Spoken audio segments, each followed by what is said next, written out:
For those of you who missed our last adventure, here's a brief recap. Last time on this channel, I made a 5-hour deep dive into the origins of the iCarly sitcom and franchise, beginning with episode 1 of season 1 and ending with the finale of season 3. Putting the workload aside, I primarily stopped there because I truly believe that the first 3 seasons of iCarly and the last 3 seasons of iCarly feel like totally different eras, and thus it's fitting to analyze them separately. If you've recently binged iCarly on Netflix, season 4 is also the first batch of episodes that they don't have. And furthermore, I think season 4 is when a lot of people fell off the show as kids, partially because it wasn't being promoted as often. So if you remember the first 3 seasons or you've rewatched them recently and you just want a recap of the rest, then this is the video for you. But if you're looking for a full recap of the entire story, I recommend checking out the iCarly playlist located on my channel, which will show you the entire saga from start to finish. And you should be able to click on that here or here right about now.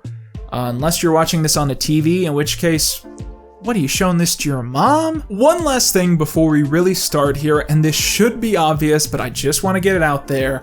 I will not be covering the iCarly revival in this video. And that's partially because I've not really been paying attention to it. I mean, I didn't even watch the trailer when it came out. I've logged off of all social media to avoid it, and I'm basically trying to become a hermit just to get away from spoilers relating to it.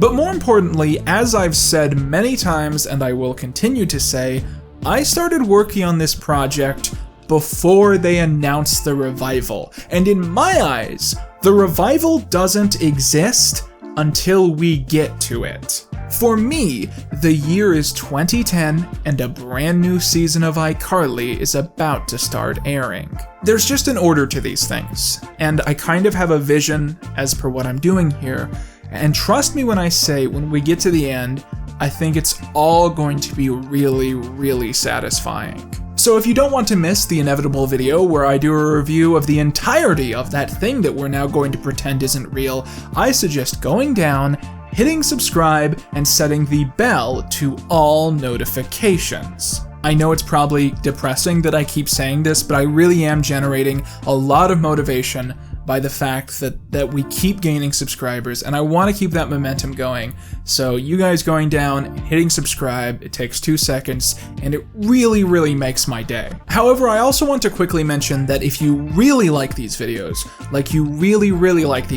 and you want to guarantee that I'm able to make more, I suggest going down and subscribing to my Patreon. I've been hiring a lot of editors to do these so I can just keep writing and recording without having to stop to edit a week's worth of footage, and I'm only able to afford that because of the little support that you guys give me over on that site. Furthermore, I have just added a brand new Patreon stretch goal. If we get to 2,000 patrons, I will be doing a review of every single Garfield video game ever released. I went ahead and counted the other day, and I believe it's around 130 games, so it might be a little bit expensive and it might take a while to get right, but if you want to support the channel and you want to help us eventually reach making that big video, then once again, consider supporting me on Patreon. Just throwing $1 or $2 really helps out with the cause. Anyways, let's go ahead and start off our discussion where we left off before. Seasons 2 and 3 of iCarly are actually a unique case study, because despite airing over the course of 3 years, both seasons were actually one continuous production block, which turned out episodes much faster than they were being released. What's notable about this is that they finished filming the season 3 finale long before it aired, about 10 months beforehand, and after they finished filming, the show took a long production break, which meant that everyone working on the show were randomly given about 9 months off, despite it being at the peak in its popularity. Said break allowed much of the cast to seek out shorter projects during the wait. For instance, around this time was when Jeanette McCurdy filmed the cult classic wrestler film Fred the Movie, and McCurdy and Jerry Trainer also shot a high school video game drama titled Best Player, which wouldn't hit the airwaves for several years. Additionally, Miranda Cosgrove ended up doing voice work on a slightly more obscure film titled Despicable Me. Never heard of it. Anyways, despite all of what I've told you, the actions of the individual cast members is not the most notable thing about this specific production break. Instead, the more interesting topic is what the writers and creators of the show were up to while their most popular creation was effectively on hiatus. And the answer, apparently, was that they began working on a new show with a different cast but a very similar vibe. I'm of course talking about 2010's Victorious, which began airing during iCarly Season 3 and even tied into pre-filmed episodes in pretty clever ways. I could easily make a standalone video talking about Victorious, just breaking down the show and how it's similar to iCarly but secretly totally different in every single way. But the most notable thing about it suddenly coming into existence is that one could argue that Victorious wasn't just designed to be a sister show to iCarly, but also a replacement. You see, it came out around this time that Miranda Cosgrove was planning on taking a break from acting. Not immediately, but certainly soon. Her father had apparently requested that she go to college after high school and have the free time to attend to it properly, and this is something that she wouldn't have had time to do during the hectic production schedule of the show's first 3 seasons. You have to remember that these actors really were just kids, and at some point they had to start planning for their future outside of this silly teen sitcom. Victorious was designed to be the next big thing, and to also be stuck in a narrative time loop to allow it to last forever, with all of the actors on board reportedly being fully prepared for it to outlast iCarly. And because it was also a star vehicle for someone intended to be a future pop star, it's very clear at this point that iCarly was no longer the main interest of the network or the writers, despite being one of the most popular things ever made by Nickelodeon. One of the strangest side effects of all this being true is that iCarly Season 4 is easily the most normal season of the show. It has bad episodes and bad parts, but it feels bad in the same way something like Full House feels bad. It's not nearly as mean-spirited or bordering on child abuse, and that's entirely because after Season 3, a good amount of the show's staff left to work on Victorious, a far worse show where their talents were arguably put to better use. I'm gonna justify that statement, okay? Just give me time, please. Another side effect of this is that starting here, every season of iCarly is exceptionally short. For the first 3 seasons of this show, the standard was that every season typically had around 20 to 25 episodes, but at Season 4, that number gets cut in half. Season 4 has 10 episodes, Season 5 has 9 episodes and a bloopers episode, and Season 6 has 13 episodes, one of which being this kind of weird Treehouse of Horror style episode. So altogether, discounting the Treehouse of Horror style episode and the bloopers episode, there are 31 canon episodes of iCarly remaining. For reference, Season 1 of iCarly has 25 episodes, meaning that the first season of iCarly is nearly as long as the total of the final 3 seasons. So this might be a disappointingly short venture for those of you who were completely intoxicated by the absurd length of my first video, but I guess the only way to find out for sure is to go ahead and get started. iCarly Season 4 Episode 1 aired on July the 30th, 2010, barely a month after the Season 3 finale had premiered. Although you would be excused for not remembering it that way, just because the actor suddenly aging a year between stories is certainly kind of distracting. And speaking of aging, the plot of this episode is that Carly is celebrating her birthday, which I believe means that she's 16 or maybe 17, but I'm pretty sure 16.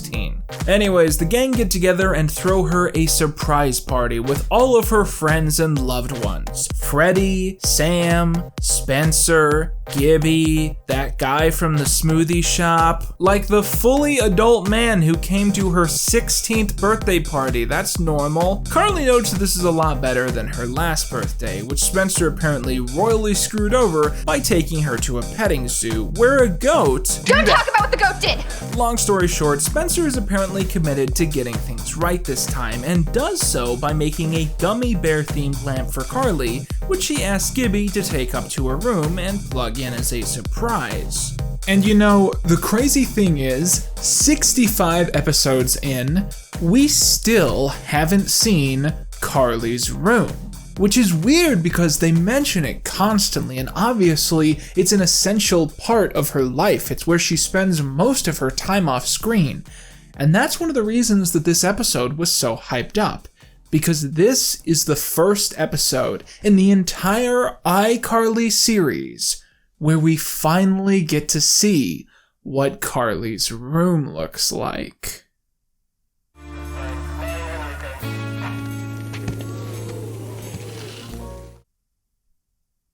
And I thought I lived in a squalor.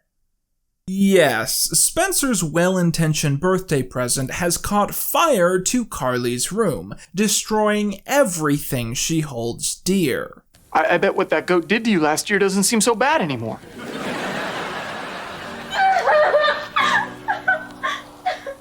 What did the goat do?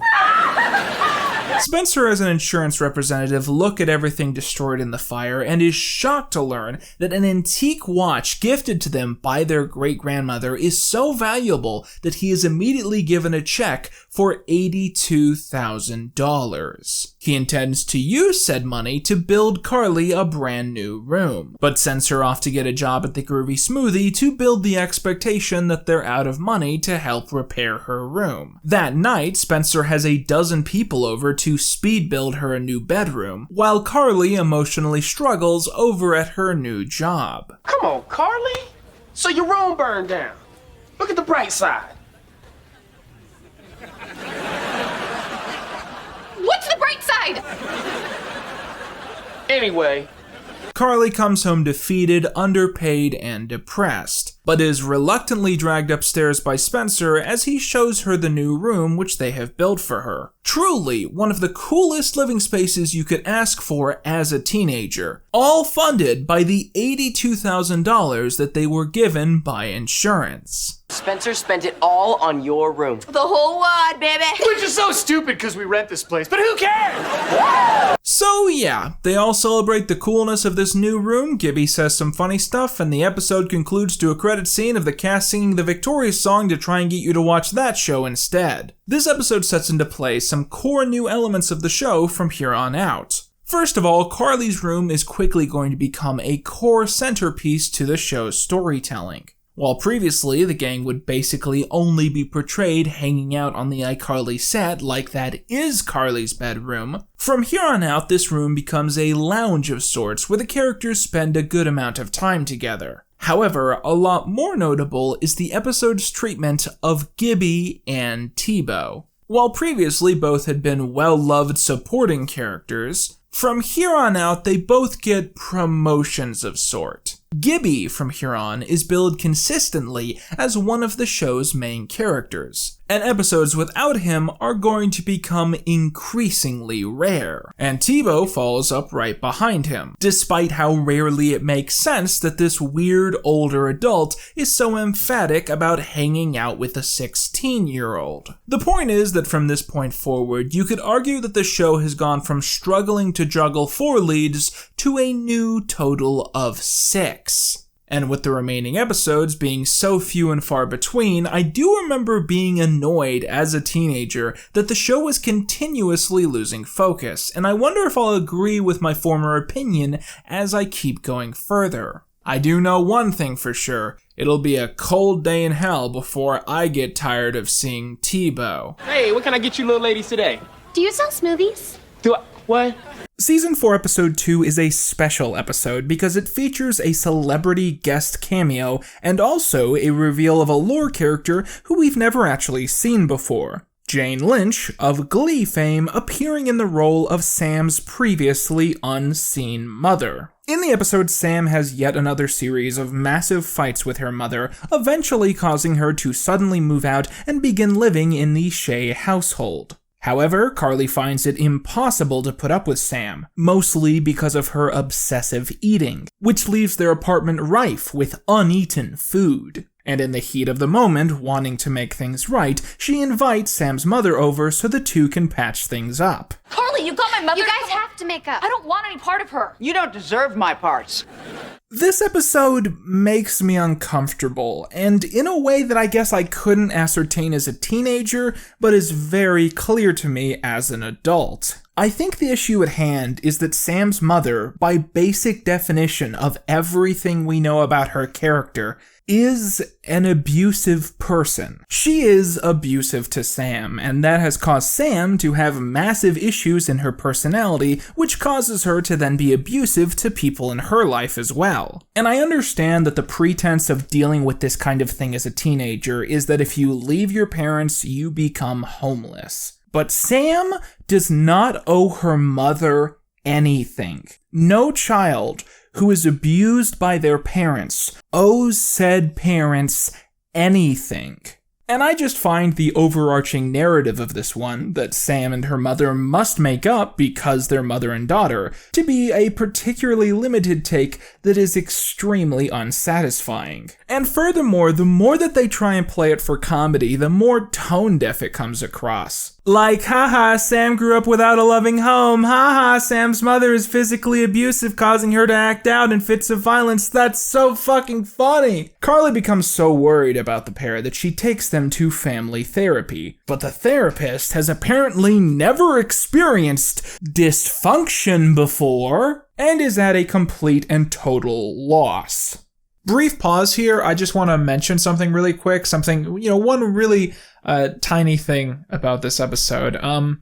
It's funny when you watch a show like this, and you actually find yourself getting invested, and you take note of the sort of consistent lore and continuity, and then they shuffle writers a little, and they make one continuity mistake that still bothers you a lot. Case in point, this piece of dialogue, which happens 15 minutes into the episode when Sam and her mother are at this therapist's office together. You two need to spend some time in the therapy box. It's a new kind of therapy that's a bit unorthodox. That's cool, we're not Jewish. Yes, you are. Sam, look at me, Sam, look at me. You are Jewish. You have mentioned this numerous times. You had a bat mitzvah. You have a Star of David in your locker at school. You are Jewish. How did she forget that she's Jewish?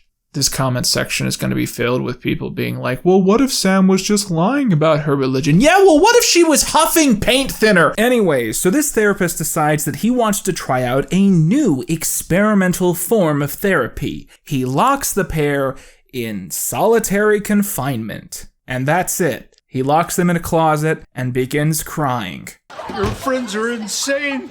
Yes, they are. You are a therapist. Is this your first day on the job? Carly gets locked in the box and the therapist won't let her out either. Soon enough, we learn that Carly is deathly claustrophobic and begins having an intense episode.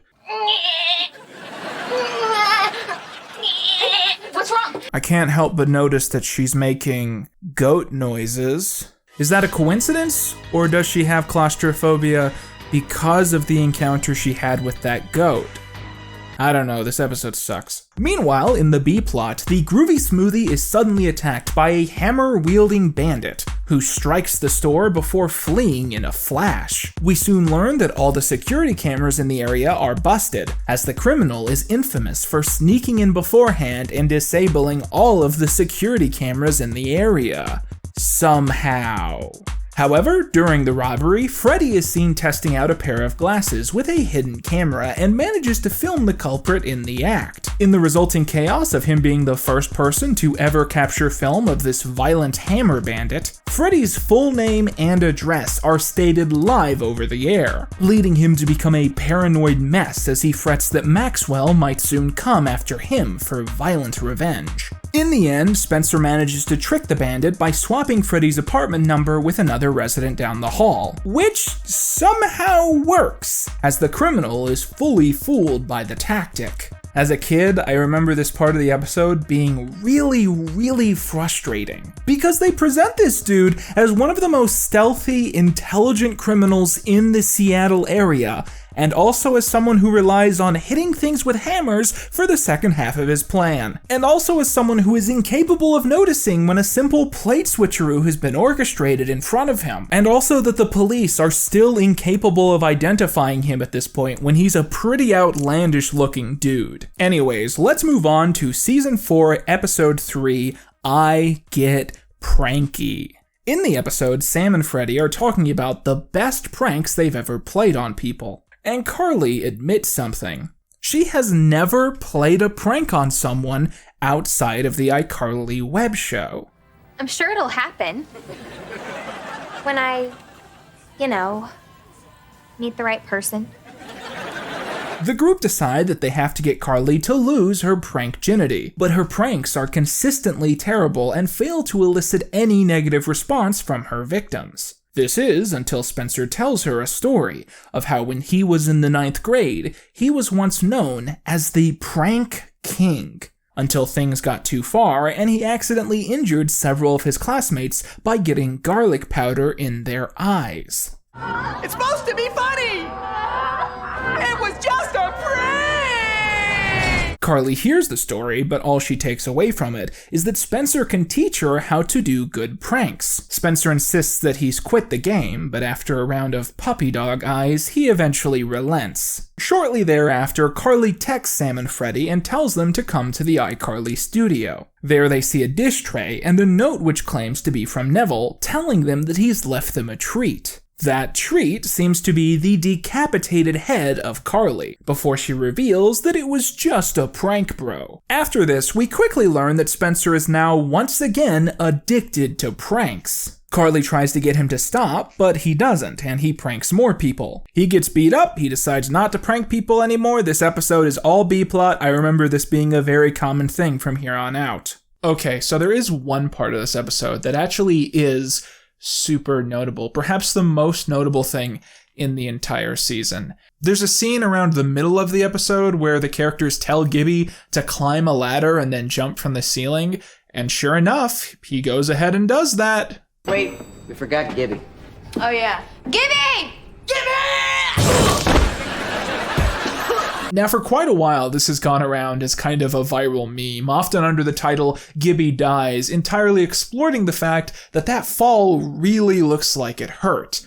But a few years ago, the actor that played Gibby revealed that it was all stunt work, it was done by a stunt actor, but that it wasn't acting, because it really did hurt, because that stunt actor was seriously injured in that clip. There's that meme where I fall and die, that fucking Gibby dies. He hits the floor really hard. It's funny. But yeah, that stunt was that guy like broke all his ribs or something. I'm supposed to fall from the ceiling and just hit the ground and get the wind knocked out of me. But dude, that guy hit that fucking ground. Wait, he was actually trying to just assassinate you. Yeah, in the script, he was actually supposed to just fall onto the ground with no safety or anything. No safety, yeah. I'm gonna highly fucking recommend that anyone curious check out the clip on YouTube. This is a brutal fucking stunt fall. Yeah. Holy it's shit. Fucking bad. He got like actually hurt, and did you have to stop the show because of it? Or the recording? I think he got carried off. We stopped filming. I think that's incredible, where you get this take of the man literally killing himself, and that's the one that ends up in the show. That's amazing. If I remember correctly, he was not doing too well. That was scary. The WWE doesn't even go that far for realism. The most telling part of this sequence to me is the reaction that the actors give to this dude just hitting the floor. Everyone stiffens up, and Nathan Kress specifically makes this face that I don't think he could have acted. Just like this honest, agape look at seeing this man die in front of him. One thing people don't talk about with this scene is this stuntman allegedly fell into an unsafe, unpadded environment and broke a bunch of his ribs.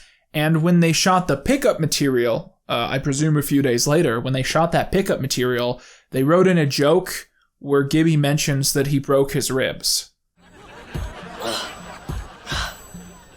Did you guys hear my ribs crack? And it's like, I'm just trying to imagine the people who made this show sending someone to the hospital and knowing that their actions directly led to someone being seriously hurt and sent to the emergency room. And then kind of just going, well, we're ambivalent to this.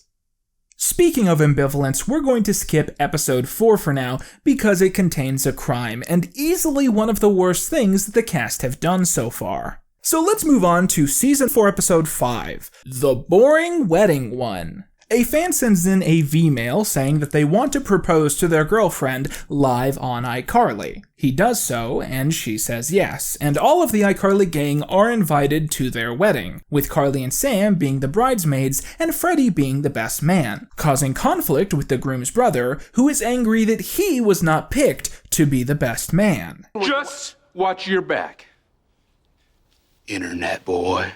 However, the wedding is suddenly broken off when the bride declares that she has fallen in love with Spencer, someone who has stood in the same room as her for barely an hour at this point. And honestly, babe, I can't blame you. And boy, this one, it keeps going for sure. They just kept filming it. It wasn't my choice. How do you like me grabbing your lip? I don't. I know.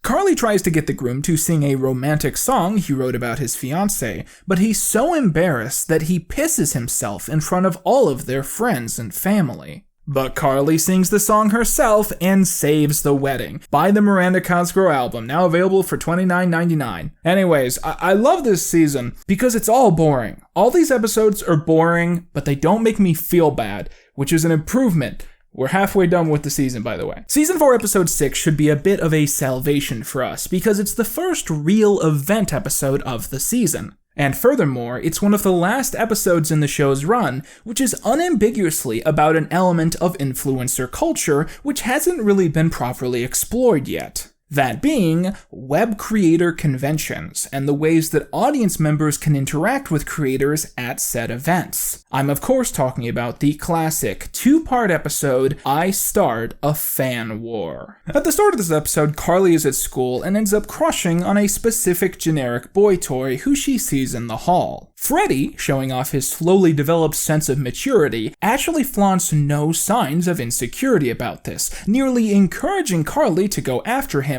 if she really likes him. Later that week, Carly is contacted by said boy, who kicks off the conversation by asking about the iCarly ships. As we discover in the episode, audiences watching the iCarly web show have developed a shipping culture identical to that of the real world, leaving many fans speculating on who Freddie should end up with many people online presuming that Carly and Freddie have been boyfriend-girlfriend for several years. Carly dissuades this idea and responds emphatically when Adam asks her out on a date that Saturday. But in the end, she has to turn him down because that Saturday is the annual Webicon, a convention she was supposed to go to the year prior before she was kidnapped by an obsessive fan. The dialogue in this episode directly states that the end of season 3 was a year ago for the iCarly gang, matching the production schedule of the episodes, but not the broadcast order. As in the real world, iPsycho aired barely 5 months before the episode in question. And so, that Saturday, the gang all make it to the convention, but are overwhelmed at just how popular they are with the Webicon attendees, as Freddie is, at one point, grabbed by fangirls and nearly torn to shreds, before going back in for seconds once he realizes how rarely he feels the touch of a woman. Later on during the convention, the official iCarly panel is held, and the room is packed full of ecstatic fans of the web show from all corners of the globe. And as we learn, the entire room has been split into two warring factions. Freddie and I aren't in a romantic relationship. Respectfully, I disagree. This is made worse by the fact that Adam, the boy that Carly likes from school, has also decided to attend the panel, and runs out of the room as he's also convinced by the crowd that Carly and Freddie are secretly in love and destined to be together. Something that they both deny, but Sam encourages for the hell of it. Meanwhile, in the B-plot, Spencer gets into a steam feud with special guest star Jack Black, which ends with the two having an epic battle of wits, and then weapons. Wrist balls! Meanwhile, in the C-plot, Gibby tries to get to the convention, but his grandfather is blind, and they get stuck at Inside Out Burger. Back in the A-plot, Sam brings Carly Swoon back in, tied up to keep him from leaving, and tells the audience that Carly and Freddie aren't actually dating, causing the crowd to presume that Sam and Freddie are dating instead, igniting a riot between the two factions, with things culminating when Carly is almost Geraldo Rivera-ed. However, Sam is eventually able to calm the crowd down, and Carly gives an ultimate speech about how iCarly was never about the shipping culture. iCarly is not really about our romantic relationships. iCarly's about comedy. Carly casually mentions that the boy in the front row, tied up, is the only person she wants to date, causing the crowd to physically assault him as a mob, causing Carly to roll her eyes, walk away, and presumably leave another ex-boyfriend to be sent to the ICU. Yeah, poor Adam. Well, let's go.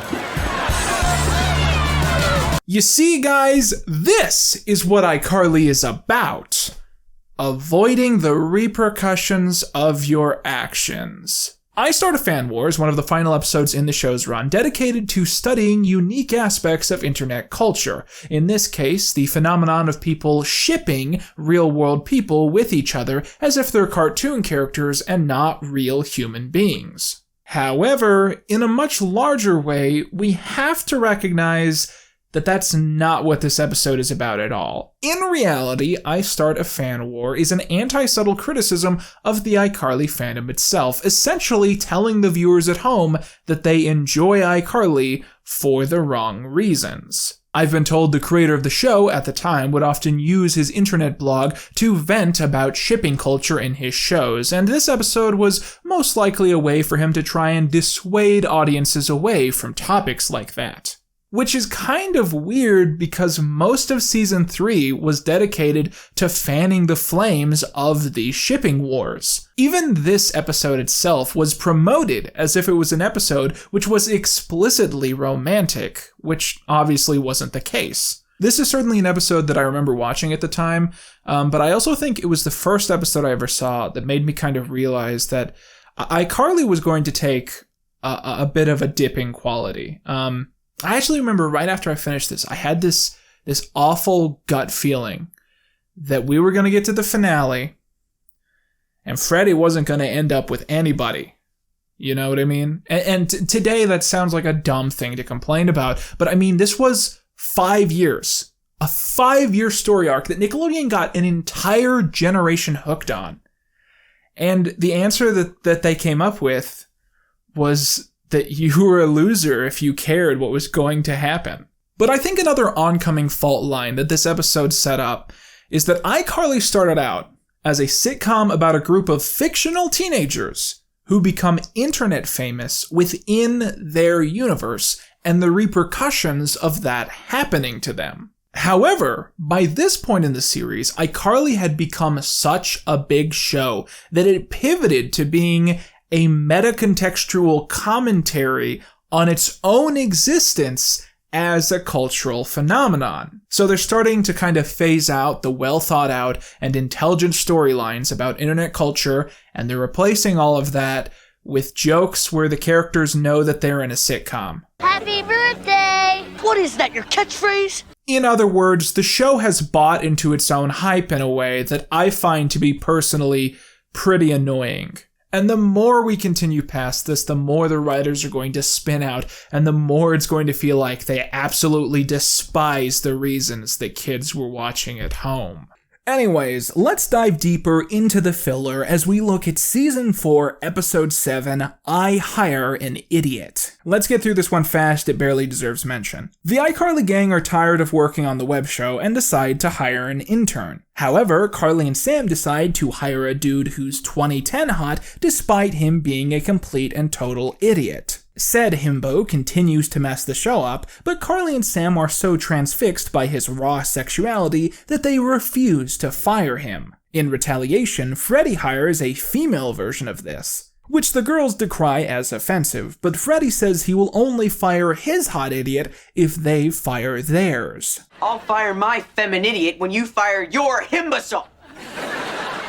Eventually, after the female intern steals a baby and the male intern eats a bunch of raw meat, the group finally agree to fire all of the interns. Oh, and then the girl is actually smart, but I guess she really did kidnap that baby. Anyways, I know I just said that the fan convention episode is one of the final episodes about internet culture in a major way, but there is actually one other episode in Season 4 which substantially discusses a phenomenon which has become a major thing online in the last few years. I'm talking about Season 4, Episode 8, I Pity the Neville, which features the return of Neville Pepperman and the repercussions of his mass public shaming.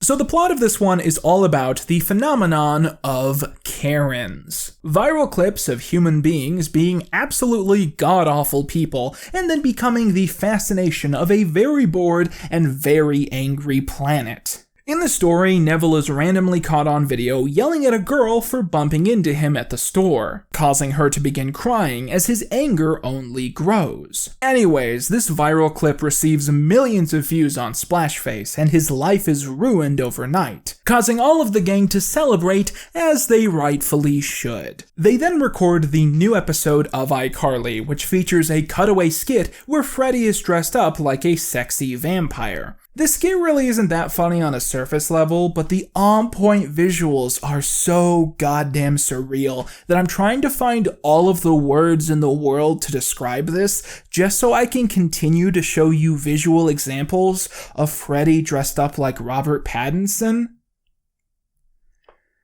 You guys seen any good TV shows recently?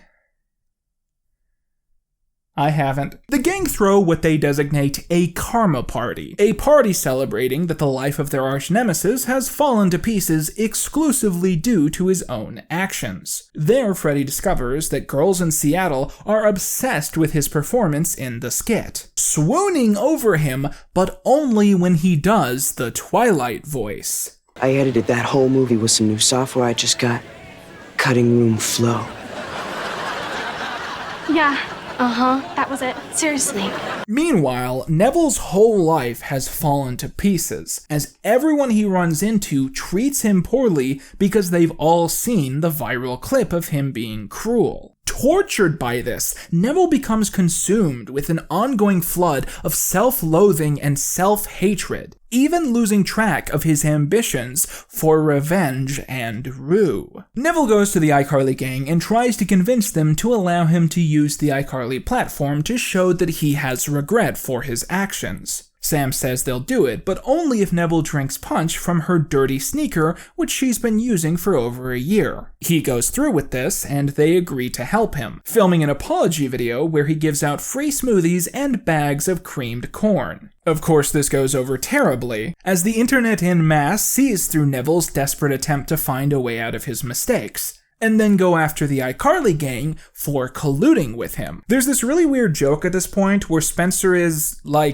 mad that he doesn't have a B-plot in this one, Like, overtly the joke is that Spencer is angry that he doesn't have enough scenes in the episode. And I don't know, I like me some fourth wall jokes, but at this point it feels like iCarly does this every other episode, and it's just lazy. The iCarly gang have Neville do a live apology video on the web show, and they even bring out the little girl in an emotional moment which goes equally viral. Neville honestly thanks the gang for helping him turn his life around and doesn't reveal any sort of secret scheme connected to the events of the story, before he bumps into a man in a wheelchair and again has another Karen freakout moment, which once again goes completely viral. This leads us to Season 1, Episode 9, IOMG, which is, in my mind, the true finale for the season, as it leads directly into the main story arc of Season 5, casually skipping over the actual finale, which had yet to air at this point. I am very surprised I never saw this one as a kid, because I certainly would have gotten really excited over it, even if as an adult this episode is kind of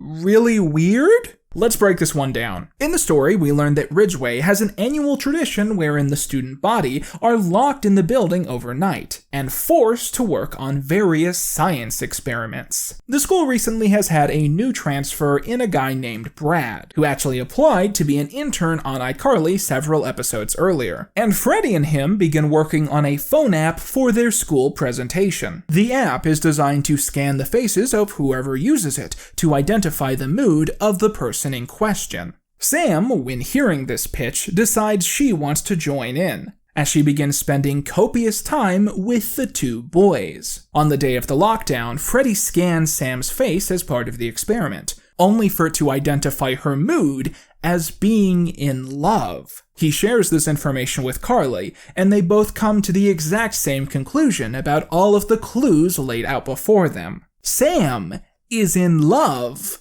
with what's-his-face. Speaking of which, can we just stop for a moment here and talk about Carly's project, because it's one of the weirdest things in the show so far. Her experiment involves inviting her brother to the school and locking him in a soundproof box which he cannot see or hear out of. She then selectively tortures him with different stimuli while he's locked inside, playing loud pop music he hates, filling the box with a stinky gas, and then starving him until he's begging for food. At which point she says that he can only eat if he has a blindfold on, as it turns out that she's attached electrical wires to the metal dish, and she electrocutes him as he begins eating. Maybe we need to revisit that fan theory that Carly is secretly Megan. I don't know what the fuck this B-plot is about. They never give it a conclusion, so like all we can potentially gather is maybe Carly is trying to give herself therapy by reenacting traumatic situations, you know, like the Nora incident, but more likely she just wanted to hook a car battery up to her brother's nuts. That's all we can gather. Anyways, Carly tells Sam about the app saying she's in love, and Sam acts embarrassed and angry, saying that the app was just wrong. Carly tries very hard to get Sam and Brad to hook up, telling her that she deserves to be happy and find someone that she's happy with. Sam gets into a massive fight with Carly over this and ends up sulking in the school courtyard. At which point Freddie approaches her and tries to give her a pep talk. Freddie says that Carly is right about everything, and that Sam does deserve to be happy, and that she shouldn't be afraid to share her emotions, especially with a guy that she secretly likes, because she never knows how that guy will react or how things will go. At which point, Sam kisses Freddie, and this is where we end Season 4. With Sam and Freddie realizing that they might honestly have a shot at a real relationship. Or at least, that's kind of how the season ends. Because directly after this episode, Season 4, Episode 10 aired, a mega crossover with the show Victorious, which was aired outside of its logical chronological order, as it's supposed to be set before Episode 8, which is itself set before Episode 7. iParty with Victorious is the longest episode in the show's run, being the length of 3 episodes instead of the regular 2, and it's easily the worst episode of Season 4, and we're gonna skip it for now. With that, let's move on to the iCrimes recap of the season. For those of you who missed the first video, I have been keeping track of every crime that the gang commits in the show, and I've been ranking them at the end of every season as kind of a fun little side thing. You'll catch on, don't worry. Okay, starting us off is the first crime of this video and our iCrime number 33, child endangerment. But not of the attempted variety. At the start of Season 4, Episode 1, when Carly announces that her birthday is coming up soon, Spencer enters with a giant pie, which Gibby breaks out of for a visual gag. Gibby exclaims that he couldn't breathe inside of the pie, with Spencer saying that he told him to breathe through the tube. At which point the Gibster responds, I couldn't find the tube! Oh, I forgot the tube. It's so easy to forget while you're watching the show, but Gibby, Carly, Sam, and Freddie are all literal children. And Spencer is an adult, and when he does something like almost kill Gibby by baking him into a pie, you remember that this is a very not good thing for him to be doing. Anyways, for our next crime, we're going to be getting in kind of a gray area, I guess, and that involves the question, are Gibby and T-Bo main characters themselves? They certainly appear constantly and are often billed as the show's leads. So when they commit a crime, is that worth pointing out, even when it's a crime done to one of the actual main characters? Let's just roll the die and say the answer is yes. Anyways, in episode 1, as you'll remember, Carly briefly gets a job working at the Groovy Smoothie. However, she's shocked to discover that the Groovy Smoothie has a policy of dissuading its workers from washing their hands. And apparently, the pay is absurdly low. When Carly gets home, she reports that she has worked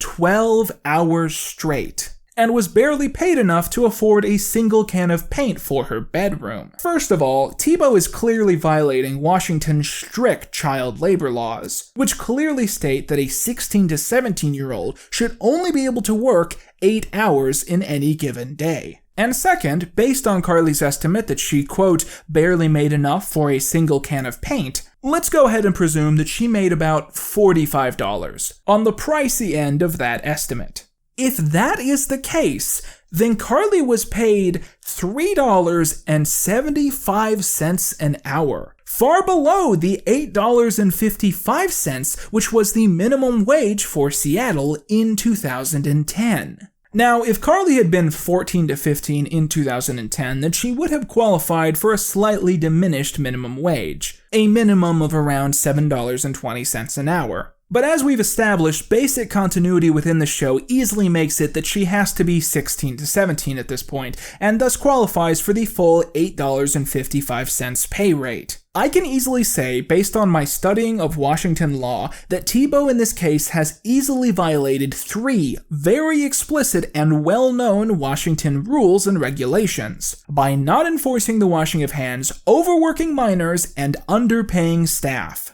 And thus, I'm going to go ahead and call those iCrimes number 34, 35, and 36. And our next crime, by coincidence, is also a violation of child labor laws. In Season 1, Episode 4, the gang realized that people want to buy their terrible designer penny t-shirts, and they begin selling them online. However, Sam eventually flakes for a few days, and when she comes back, she has over 100 shirts made from scratch, causing her friends to ask where she could have possibly gotten these so easily. You want to know how I made so many penny tees? Check it out.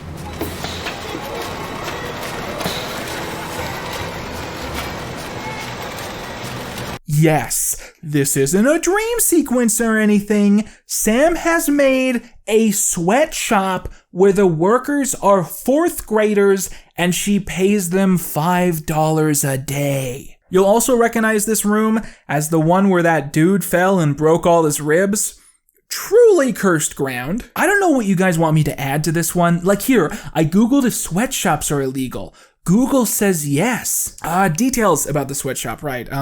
There's a scene where this little girl has a cut and Sam puts duct tape on her arm. There's a scene where we learn that the food they're served at the sweatshop was found in a dumpster and has garbage in the food. There's a scene where Sam yells at someone for drinking water on the clock. She ends up feeding them processed meat in a can that's intended to be fed to horses. That's funny. Please laugh at the joke. Carly and Freddie decide to take half of the sweatshop upstairs and try to make a more fun, light-hearted sweatshop. But it turns out that the kids don't make the shirts too fast when their human rights aren't being violated. And long story short, all of the kids end up quitting, start their own penny tea business, and drive the gang out of business. And the group all learn an important lesson.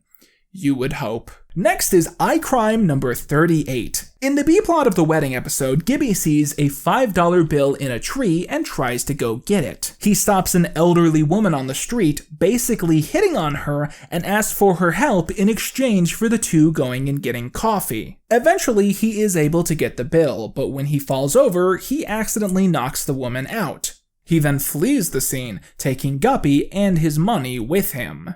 Gibby killed an old lady. Moving on to iCrime number 39. In Season 1, Episode 6, Carly's prospective boyfriend leaves the convention after believing that Carly and Freddie are an item. Sam finds him trying to get on a shuttle bus, ties him up with electrical wire, and forces him back into the convention room. You see this? This is kidnapping. Very different from false imprisonment, and also our iCrime number 40. In the B-plot of episode 7, Spencer explains that when he quit law school several years earlier, he made a promise to his grandfather that if he didn't have an art piece in a Seattle museum within 3 years, he would return to college. Spencer, surprisingly, doesn't have any art in any museum, which is potentially because he hasn't made a sculpture in a long time. So he decides to sneak into a renowned Seattle museum and puts up an art piece without permission. That being the sculpture he made in the pilot, because again, he doesn't make sculptures anymore apparently. He gets caught doing this once and is thrown out, but sneaks in a second time and manages to pull it off. And what you can imagine must be breaking and entering. When he nearly gets kicked out again, he begins making out with the woman trying to throw him out, which is an act of sexual assault. She's really into it, but you know what? I'm counting it anyway, so that's iCrimes number 41 and 42. Now, you'll remember that earlier in this video, I said I was saving iParty with Victorious for later. Well, you might be surprised to find out that said later period isn't right now. We are going to properly cover this episode a little bit down the road. For now, all you need to know about this episode is that Gibby goes to a party undercover, someone recognizes him from iCarly, and he punches the person, knocking them out and dragging them into another room. That's iCrime number 43 and the end of our Season 4 discussions. These are taking a lot less time to do these days, aren't they? I'm balancing on a bunch of pillows because I really like the shot, but I don't. It's this couch will just like suck you into it, and it's like, well, I gotta look like I'm standing up. Season 4 is an odd beast. I would hesitate in calling it truly bad, but there are cracks in the foundation that we're starting to see here that are only going to get worse as we continue into Season 5 and then Season 6. Incidentally, it is now time for us to do our penultimate mid-season intermission. So for those of you who are watching this video without the last one, I started this tradition in the first iCarly video where in between every season, I would kind of step to the side and talk about stuff that is interesting to me, but doesn't really fit into the main series analysis. And the purpose behind this is to kind of build a separation between the info that I'm giving to you, so you sort of understand which information came from which season, and you start to take it in like people would have when they were kids. And arguably, there hasn't been a time more fitting for an intermission than right now, because the Season 4 cliffhanger was the show's first real hiatus, where you had to wait a significant amount of time to see what would happen next. I imagine half of you right now are kind of going, yes, the cliffhanger, what happens next? And then the other half of you are like, wait, what cliffhanger? Because the moment that I mentioned the child sweatshop, Sam and Freddie kissing was just wiped from your mind. To be fair, Sam and Freddie have kissed before, okay? But they ain't never opened a child sweatshop together before. So, you know, hashtag relationship goals. So for this intermission, I don't have a lot of consistent content to give you guys, to be honest, so I thought we'd just kind of circle back around to a few topics that we haven't, properly covered before. You guys might have noticed this, I got a little haircut this week, And you know, I'm thinking right now, if that pandemic can just lighten its load a little, I'm ready to get out there, you know? I'm ready to see the sights, meet the people, have some adventures. And you know, if I'm gonna be out there, if I'm gonna be doing that, then I think I'm gonna need the iCarly perfume and the iCarly cologne. These are entirely real. I did not make these up. You could go out and buy these a decade ago. I don't know where, I don't know who would have sold these, but clearly someone did, because you can really easily find them on eBay. Yeah, so this is Click. This is the iCarly perfume. It comes in this little bottle, and there's Carly on the side of the bottle there. And then, of course, over here we have the iCarly cologne. That's a little more basic visually. The first thing I thought of when I saw these was like the love story that could happen here. Two people walking down the street, not even looking up from their shoes. They pass each other, and then they just stop. And they turn and they just stare at each other in disbelief. Are you wearing the iCarly perfume? Yes. Are you wearing the iCarly cologne? Yes. I mean, I can't imagine anything more romantic. This is a bad time to tell you guys that I have mild anosmia. I swear to God, it just smells like soap and hand sanitizer. That's all I'm picking up. I don't know why, but I presumed that when you put on the iCarly cologne, it somehow makes you think about the internet. But in a way, I think it would have to smell pretty bad to make you think of the internet. Okay, next is the iCarly perfume. A lot more boost in that one. A lot easier to spray. This makes me think of a public restroom at a pool. Like a restroom at a public pool. Not inside the restroom, like directly outside the restroom, right? So I'm gonna recap these for you. The iCarly cologne smells like rubbing alcohol. The iCarly perfume smells like a swimming pool. Okay, so the next thing we want to move on to real quick, now that we've got that complete boredom out of the way, is I wanted to circle back around to the McDonald's iCarly Happy Meals. Hey everyone! Today we're going to be listening to Jenny's stomach! The stomach has spoken. Happy Meal Time. You can create your own wackiness with an iCarly toy in your McDonald's Happy Meal. There were two of these, one in 2010 and one in 2011, and there were a lot of toys released inside. So what I ended up doing is I bought a big plastic bag on eBay that's just filled with these toys, most of them unopened, okay? It's a little stoplight. I don't know why this was in an iCarly Happy Meal set and not a Mr. Rogers Happy Meal set or whatever, but I mean, that's the thing. Is there a stoplight on the iCarly set? I don't know if there is. Next we got this right here. I'll go ahead and open this. This is a visual representation of the car seat that Carly has in her home there, and it's got a little weird toaster thing. What does this say? Oh, it says random dancing. So it's like, oh, there they are sitting in their car, right? They're sitting in their car, and look, oh, now they got a random dance. A lot of this stuff is based around like kind of the stuff that Carly has around her apartment.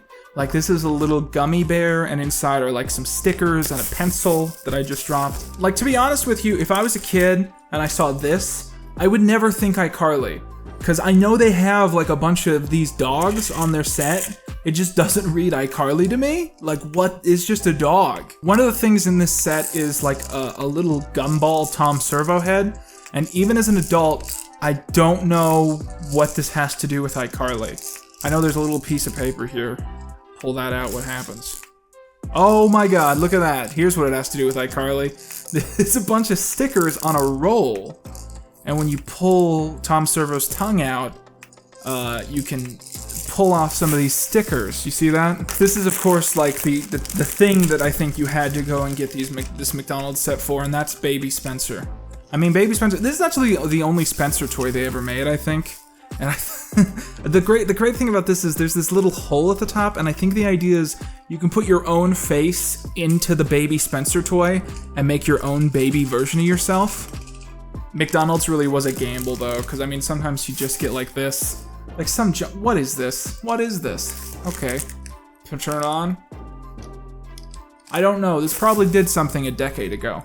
As some final things, we got a little mouse pad and a magic meatball toy. This, I believe, used to do stuff, but I imagine it doesn't work. I bought a few of these and none of them have worked. Yeah, this doesn't work. And, that's it. I know I might seem really bummed, right about here, and that's because I am. Because it's really weird to work on a project like this for so long, and then to realize that you're like so close to just wrapping it up.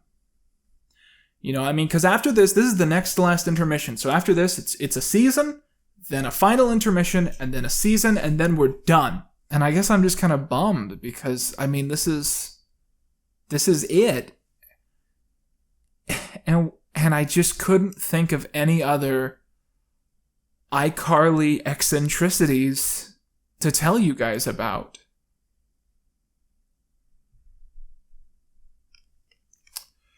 So I bought Freddie's camera. You guys want to talk about that for a second? This is the Canon XL1. I'm not sure quite what year it came out, but the most important thing about this model of camera is that for the entirety of the original run of iCarly, this was the prop that Freddie used when he was filming his webcast. Now, immediately, there's going to be two things that you're going to recognize are missing from this certain prop. The first thing is the microphone. There's a little microphone holder right here, and on Freddie's camera and most XL ones, there's typically like a microphone that connects up to the camera right here. I thought about buying one. It would not have been difficult, but the thing is, that's entirely an aesthetics thing. I'm not actually going to be, using a microphone with this camera, so I figured it probably just wasn't worth the hassle or the money. And now the second thing that's missing is what I call the glow stick. On the back of Freddie's camera right here, there is a little cylindrical light, and inside the iCarly universe, that is supposed to basically represent Freddie's Bluetooth technology that he uses. That is what makes the camera wireless. Now let me establish a cross-duplex transmission between my laptop and my camera. Wow, a tech-talking witch boy. You'll take note as a comparison that when Freddie is using the camera at the start of the pilot, that light is missing, and that's because he properly has it hooked up, and thus he doesn't need a wireless connection. But for the rest of the series, he uses this handheld, and thus he has, that technology on board, so it can just be something he kind of walks around the room with. I have so much I want to tell you guys about this camera. I have so many things to say about it, but there is one specific thing, okay? There's one specific thing that I feel like is the perfect thing to go ahead and break the ice. Okay, so here it is. Have you ever noticed that Freddie's camera has a little silver box right here? Okay? Have you ever wondered what that is?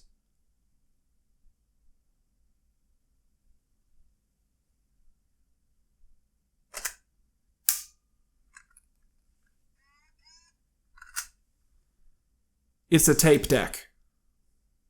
Freddie's camera runs on cassettes.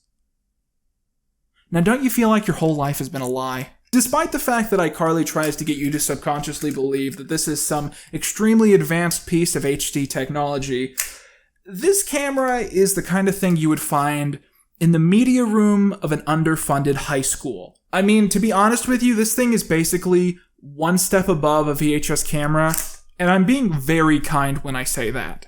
I'm just really, really amused by the idea of them bringing this in on, like, when they were making the show and someone being like, you can't have that be the camera they're using to shoot their HD web show. And then someone else is like, chill, dude.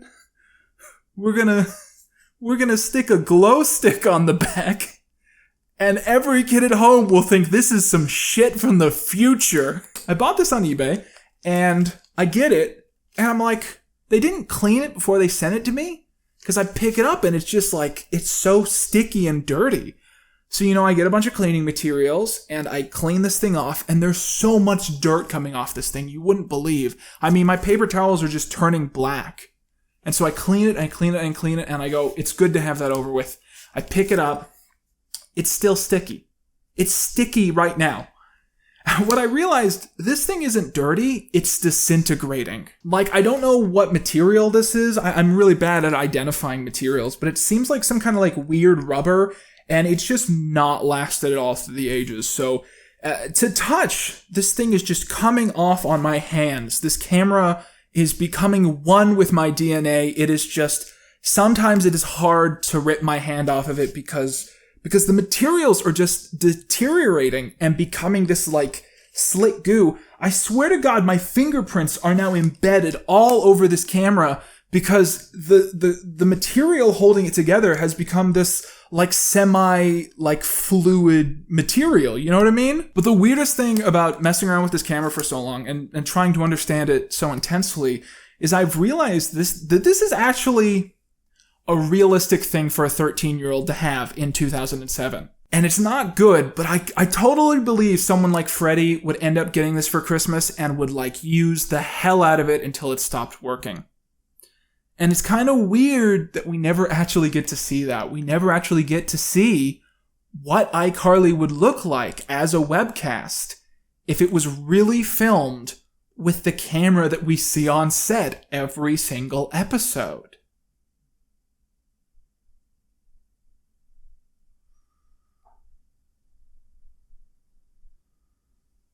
Are you guys thinking what I'm thinking? My hand is black!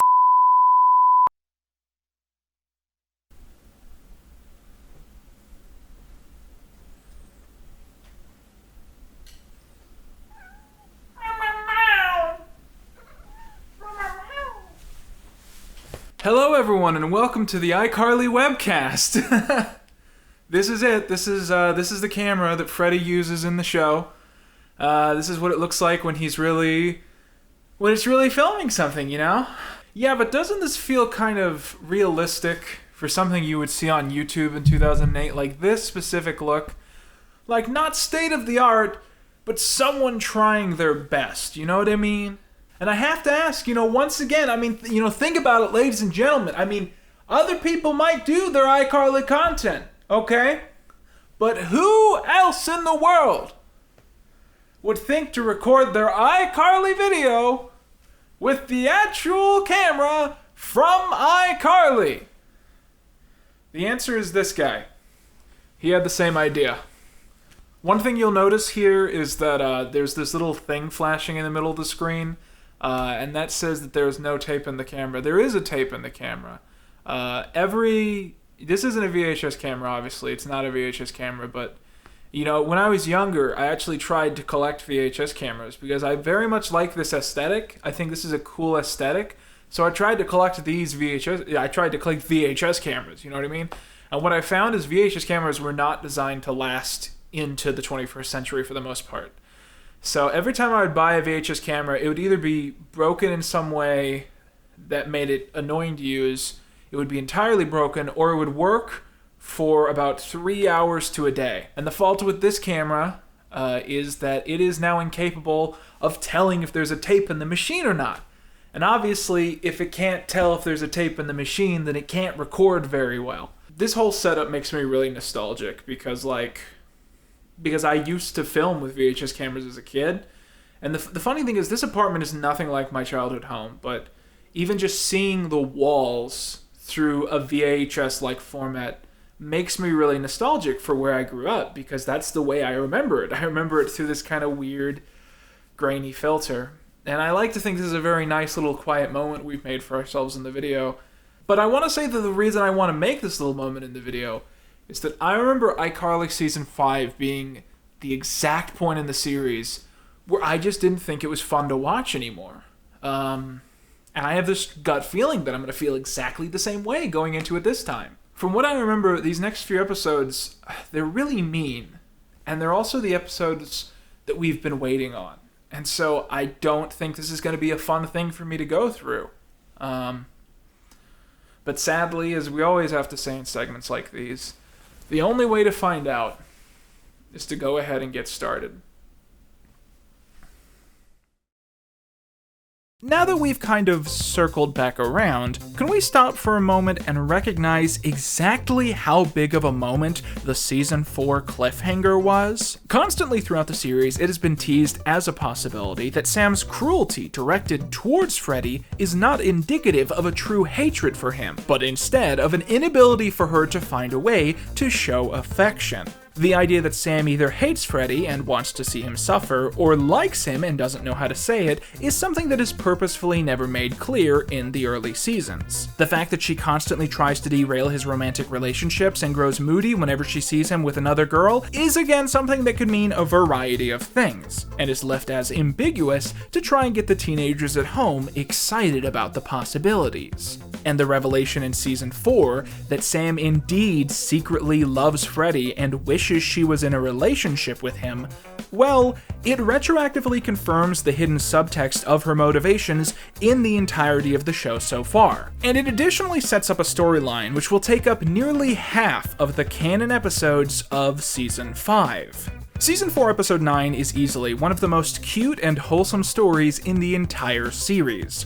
And if that's the case, well then season 5 episode 1 is the mean-spirited punchline to that setup. In the episode, we discover that after the two kiss, Sam immediately commits herself to a mental institution because she thinks admitting she's in love with Freddie means she's gone crazy. By the way, these kids have gotten a lot taller over the last few days. So Carly, Freddie, and Gibby go to this mental asylum and try to break Sam out, but are told off by the woman working at the front desk. Also, Sheldon from The Big Bang Theory is there for some reason.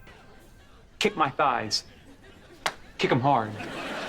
The gang get Gibby to distract the woman while they go and find Sam. Gibby's distraction involves violently assaulting her, thus keeping her eyes away from Freddie and Carly. After the cops presume that the woman is lying, Gibby befriends Sheldon, who tells him that he is from the future and needs to get back. Something Gibby believes because he is not smart. Carly eventually finds Sam and Freddie convinces her to come home. However, because Sam is under 18, she can't leave the asylum without being signed out by a guardian. Jane Lynch is too expensive to hire more than once, so they decide to have someone else impersonate Sam's mom. No, I am not dressing up like Sam's mom. We weren't gonna ask you to. I want to do it! Sam goes in disguised as Miss Puckett, but is recognized by an old friend at the asylum, and they all get caught. The iCarly webcast is scheduled to start soon, and at the insistence of the inmates, they do the web show live from the mental institute, which is of course interrupted by the people inside. Warning, in the year 2029, aliens capture Ryan Seacrest. Bet you money that really happens. Live on the web show, Carly does something that makes everyone uncomfortable, announces to the audience that Sam likes Freddie, and that she wants to hear people's live reactions. Freddie's hot. Yeah, let's not get carried away. However, when Sam says that she doesn't care what the viewers of iCarly have to say, Freddie says that they have one last caller to hear from, at which point he pulls out a pear pad and calls into the show himself, declaring that no one has asked how he feels about this. Sam starts to yell at Freddie for wanting to humiliate her through rejection live on the internet, only for him to interrupt her with a kiss, reciprocating the cliffhanger and officially kickstarting their relationship. And now that we've reached this point, I think there's one thing that we all want to talk about. What's up with pair phones? You ever think about that? Like, this was a big thing in the early 2010s. Like, smartphones were a new thing, and every writer on TV was thinking, what's the next thing? They're gonna change the shape to a circle or a triangle. But have you ever thought about, like, the logistical nightmare that would be? Like, think about video. When you watch Splash Face on your Pair product, do you think that the video, like, just opens in the center with a bunch of black space around it? Or do you think it goes full screen and kind of cutting off the outer laying crust of the video? In the iCarly universe, there's probably debates about this. Like, are you a black border guy or a cut off the edge of the screen guy? Because both of those options sound fucking awful. Do you think there are video formats in the iCarly universe that are specifically designed to be pear-shaped just so you can watch them on pear-shaped devices? I mean, we can clearly see here that when Freddie uses a Pair product to film something, it is not exported in a pear shape, it's exported in a regular 16:9. But like, wouldn't you not want that if you had a Pair phone? Wouldn't you want to be able to open an image on your phone and be confident that you were being shown the full image that you took? How would you use a camera on a pear-shaped device? Once again, is the interface like shrunken down to be inside the Pair, or are you taking photos without even knowing what the sides of your images look like? And even if you design file formats which are explicitly pear-shaped, a Pair is not a rotationally symmetric image. So if you turn your phone the other way, it's gonna look like this. I don't know, I guess I'm just trying to say, So let's move on to Season 1, Episode 2, I Date Sam and Freddie. The episode begins with Sam and Freddie fighting, because of course it does. I remember this being a big problem I had with the story arc back in 2011. Like, I get that Sam and Freddie are going to be dysfunctional, but couldn't you have just made like 2 episodes where they're a cute couple, show them going on a Ferris wheel or whatever sitcom cliches you want to pull from? But no, we go straight into the obvious issues at hand. As we find out, Freddie got a B on some paper, and in retaliation, Sam filled that teacher's car up with bees, something Freddie dislikes because he doesn't want Sam fighting battles on his behalf. We quickly learn that a big issue at play is that Sam still doesn't respect his point of view, a stance she held when she hated him and still holds when it comes to their romance. However, Carly sets things straight, telling them how they're both a little right and a little wrong, and soon enough the fight is over, as it turns out that Carly is a very good moderator in the couple's fights. Because of Sam and Freddie being so constantly absent and together, Carly and Gibby have been spending a lot more time together, despite having nothing in common. So Gibby adopts a dog that they can raise together so they'll have something to talk about. However, Carly doesn't want a dog,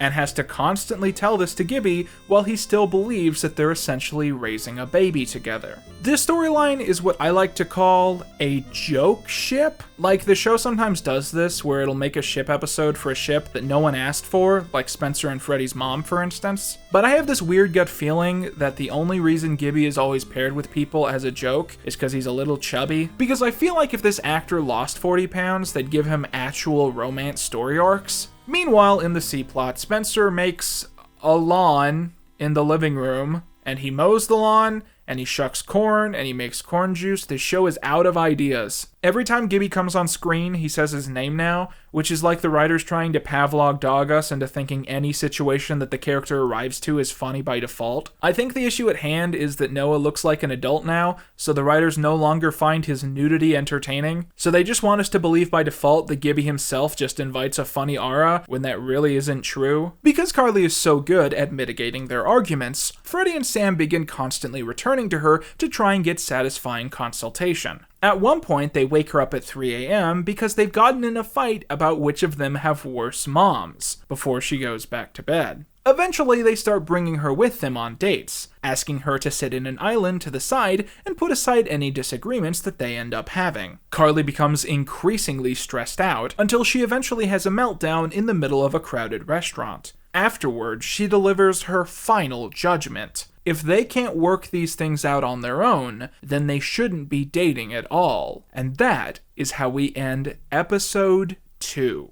In Episode 3, the pair have mainly worked things out, keeping their fights to a minimum, and generally being very happy with each other. However, 2 main issues arise from both parties. Firstly, Freddie is so obsessed with Sam that he's begun subconsciously cutting Carly out of frame when filming skits. And second, Sam has begun acting physically abusive towards Gibby, with the accepted explanation being that she still wants to get her pent-up rage out even if she can't direct it at Freddie. Around this time, Freddie is saddened to discover that he hasn't gotten into a summer camp that he applied to, despite being the perfect applicant in every single way. The main conflict of this episode is that Freddie still has yet to tell his mother about Sam, fearing that her being ultra-controlling and ultra-protective would cause her to go crazy at the idea of the two being together. At one point, when Freddie's mother tries to stop by, Freddie asks Spencer to lie and say that he's somewhere else. However, Spencer is struck by a dilemma, because he doesn't like telling lies, and they've done this one before. There was a Season 1 episode explicitly about how Spencer doesn't like lying. They are reusing B-plots now. Quick side thought,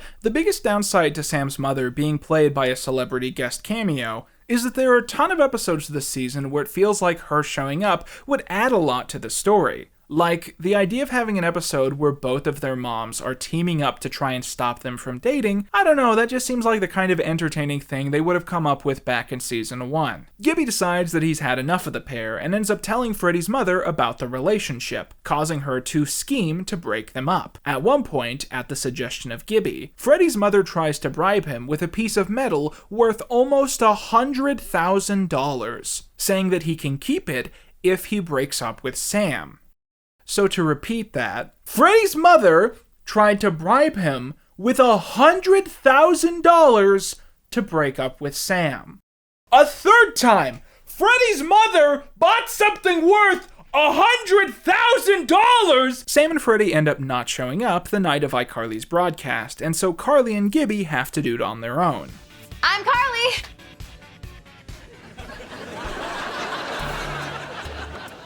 The couple finally show up hours later and say that Freddie's mom stalked them to their date. And long story short, they lost their phones and ended up on some random boat all night. Carly is furious that the two have once again ruined another episode of their web show, as Sam and Freddie note that Carly might just be jealous. Indeed, they argue, she could have been the one to tell Freddie's mom that they were dating, at which point Carly lets it slip that it was Gibby who leaked out the info, causing Sam to physically assault him, causing serious injury and hitting Spencer in the balls. While Gibby comes back from the hospital and Spencer recovers with a bag of ice, Freddie's mother convinces Carly that Freddie and Sam being together has made everyone's lives worse, and thus the only moral thing to do is for all four of them to scheme behind their backs to break the pair up. And so Carly shares the information that will do just that. Freddie didn't get into the summer camp he applied to because Sam sabotaged his application, changing all of the answers. She did this months before they started dating, meaning that it's something that she wants to keep away from him now that they're an item. Meanwhile, Gibby tries to eat his own hair. I don't like this character anymore. Freddie's mother shares the horrible information with him, and it goes over just as chaotically as you would expect. Why'd you do this to me? I was mad at you. For what? Remember? I asked you what time it was, and you said, I don't know.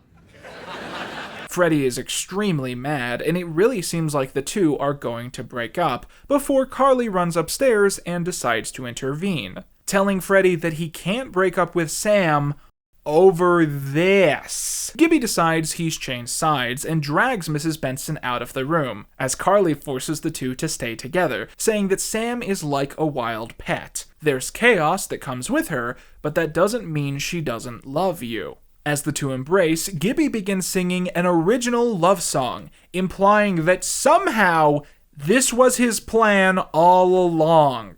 And there we go, love is blossoming and in the air until the next episode. Season 5, Episode 4 starts with the most bombastic retcon in the show's history. Freddie is really into trains, and is in fact in a model train club. I know, I didn't believe it either. This doesn't surprise Carly, but what does is the revelation that Sam and Freddie haven't done anything together in several days. They have different interests, different friend groups, and different hobbies, and so while they go on dates, they aren't totally dependent on each other. Carly insists that this simply won't do, and that they must try and join in on each other's interests. Agreeing to try it out, Freddie invites Sam to his model train club, and Sam pretends to be interested and says yes. Moments later, Spencer enters and suddenly recognizes a girl in the hall. It turns out that this woman, who now works for the principal, was once his childhood babysitter, and the two eventually decide to stay in contact. This single instant unleashes a domino effect that will ultimately ruin the show. Spencer and the woman end up going on several dates, and it ends up going extremely well. However, it is an extremely dysfunctional relationship, as the two basically copy and paste the same rules that they had when they were younger, but redistribute it all to be romantic in nature, making the whole thing feel like a role play being put on by a middle-aged couple at a bar. Jenna wouldn't let me have dessert. Someone refused to eat his vegetables. I didn't wanna. The two have a date while Gibby and Spencer are over, but she ends up saying the movie is too scary and sends Spencer and Carly to their rooms. At which point, Gibby invites her to dim the lights, sit down, and continue the film. And when she does, Gibby says his name out loud, very flirtatiously. I'll remind you that this woman works at Gibby's school, and she's 5 years older than Spencer, and Gibby is underage, so this is a Gibby gets molested moment. Meanwhile, Freddie takes Sam to his train club meeting, and holy hell, this is cool. I'm sorry, I'm not really into trains, but this is an objectively cool space. Which of these kids has the coolest mom in the world? This is awesome. The boys take joy in seeing these small moments of happiness as each train goes off one at a time. But while they're out of the room, Sam sets both of the trains to go off at once, causing them to collide mid-track, destroying hundreds of dollars in train collectibles. Not that I would know. It's not like I've, bought trains or anything. There's train in my milk. Drink it! So they found out that Sam isn't compatible with Freddie's hobbies, but they're still not sure about the other way round. So Sam invites Freddie to take part in her weekend interests, going to visit her uncle and cousin in prison and trying to sneak contraband in to give to them. I brought you the stuff. Where? Whoa, okay. Oh, prisoners in my pants. They get caught and Sam's family are thrown in the hole, and Sam then spends copious time yelling at Freddie for not being good enough at getting honey glazed hams out of his pants. They confide in Carly, who says that maybe they shouldn't get involved in each other's hobbies, but that it doesn't mean their relationship is over. She notes that her relationship advice isn't always rock solid because she doesn't have a boyfriend. She then goes downstairs and sees Spencer being read a bedtime book by his girlfriend while he rests in his pajamas. Carly has finally had enough and snaps at the two, telling them that their relationship isn't healthy or destined to last. They're not having a normal relationship, they're awkwardly inserting romance into a pre-existing dynamic that had nothing to do with romance at all. And they need to stop pretending they can be a couple when they both know that it's weird and wrong. And while Carly gives a speech that breaks up Spencer and his babysitter, Freddie and Sam loom at the staircase, and come under the impression that Carly's outburst might also apply to them. And as they head down in the elevator for the night, Sam stops it mid-voyage, something Freddie seems to have wholly anticipated. They have a long, serious conversation where they admit that they're not truly compatible like they would have wanted to be. At least, not yet. And as they amicably break things off, Freddie tells Sam that he loves her, and Sam replies with much of the same. And you just know that when they finally get off that elevator for the night, and Freddie watches that girl walk away, he's thinking to himself, why didn't I take the $100,000? As a kid, I remember this story arc being the last time that I went out of my way to consistently watch iCarly. And perhaps contradictorily, it's the story arc that ruined the show. Because the biggest problem with this story is that it's pretty much identical to I Saved Your Life, the Freddie event story. The characters start dating, it's far from immediately perfect, and they decide they need to take a break to see if they're a better fit for each other a little bit down the line. And then it's almost never spoken of again. Do you see how something like that could potentially ruin the reasons that people liked the show? Because iCarly was at least partially about the will they, won't they appeal that was generated from these character dynamics, and these two story arcs turn that into they did, they could again, and they might, but they don't feel like it this week. And it's like, personally sitting here, talking about this at this point in the saga, I'm feeling kind of depressed.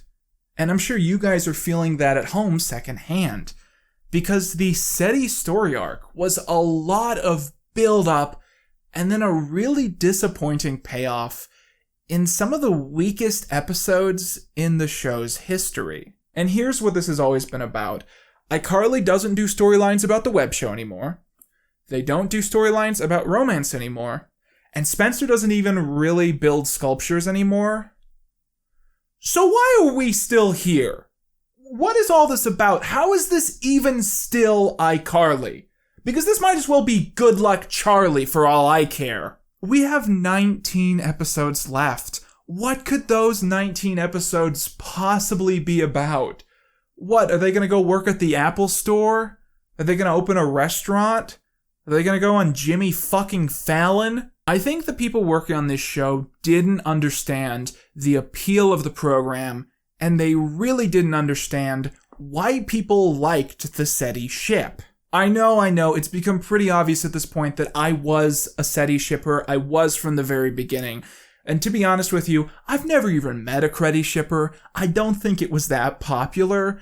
And if you were a Creddy shipper, I'm just gonna kind of presume that you were so used to the male lead and the female lead always ending up together that it was just outside of your comfort zone for that not to happen. Let me guess. When you read Harry Potter, you were upset that Harry and Hermione didn't get together. Yeah, it's pretty clear what was going on there. But as a SETI shipper, I think the ultimate appeal of the pairing to most of the kids at home is that we really liked Freddie and we really liked Sam, but they weren't good people, especially Sam, but still Freddie to some extent. And I think the reason that kids at home wanted Sam and Freddie to ultimately end up together is the only way that can happen is if they both realistically grew a lot as people. We wanted Sam to get over her deeply rooted issues and her violent complexes,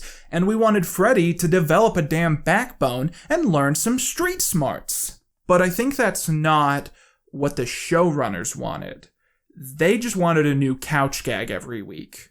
I think they wanted Sam specifically to never evolve. Her being a fundamentally broken person was funny to them, and thus they wanted her to stay that way forever.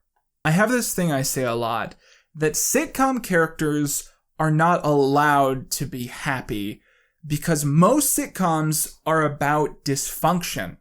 And that's why people say that sitcoms get ruined when there's a wedding or a baby, because happiness itself isn't very funny to a lot of comedy writers. And that's why you always hear these creators say, oh, we can't bring back The Office. Oh, we can't bring back Friends.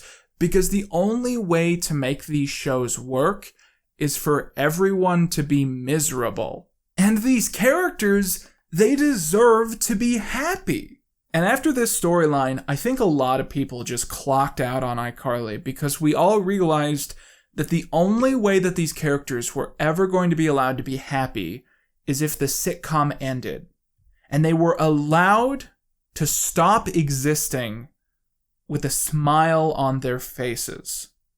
Season 5, Episode 5 is a T-Bo-centric episode. So in the story, we learn that T-Bo has been living in the second floor of the Groovy Smoothie basically since it opened. And when a health inspector sees this, he says that it's against city ordinances. So T-Bo essentially becomes homeless overnight, much to the dismay of Carly, who insists that they try and find a way to fix this. Meanwhile, in the B-plot, Freddie's mother loses $20,000 buying 2 rare chickens, hoping to sell their eggs for $1,000 each. However, the birds won't lie with each other, and thus won't lay eggs, meaning that she's out of her investment. Well, if she sells that solid hunk of metal from a few episodes back, she'll have a solid 80 grand left over. Meanwhile, in the C-plot, Spencer buys a safe at the local junkyard and is trying to find numerous ways to get it open. Tired of being distracted by the main 3, he suggests that Freddie have his mom rent out their spare bedroom to T-Bo, meaning that she can make back the money and T-Bo has somewhere to live. However, Freddie and Sam think that his mom won't like T-Bo for,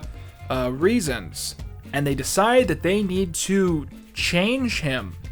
They need to clean him up.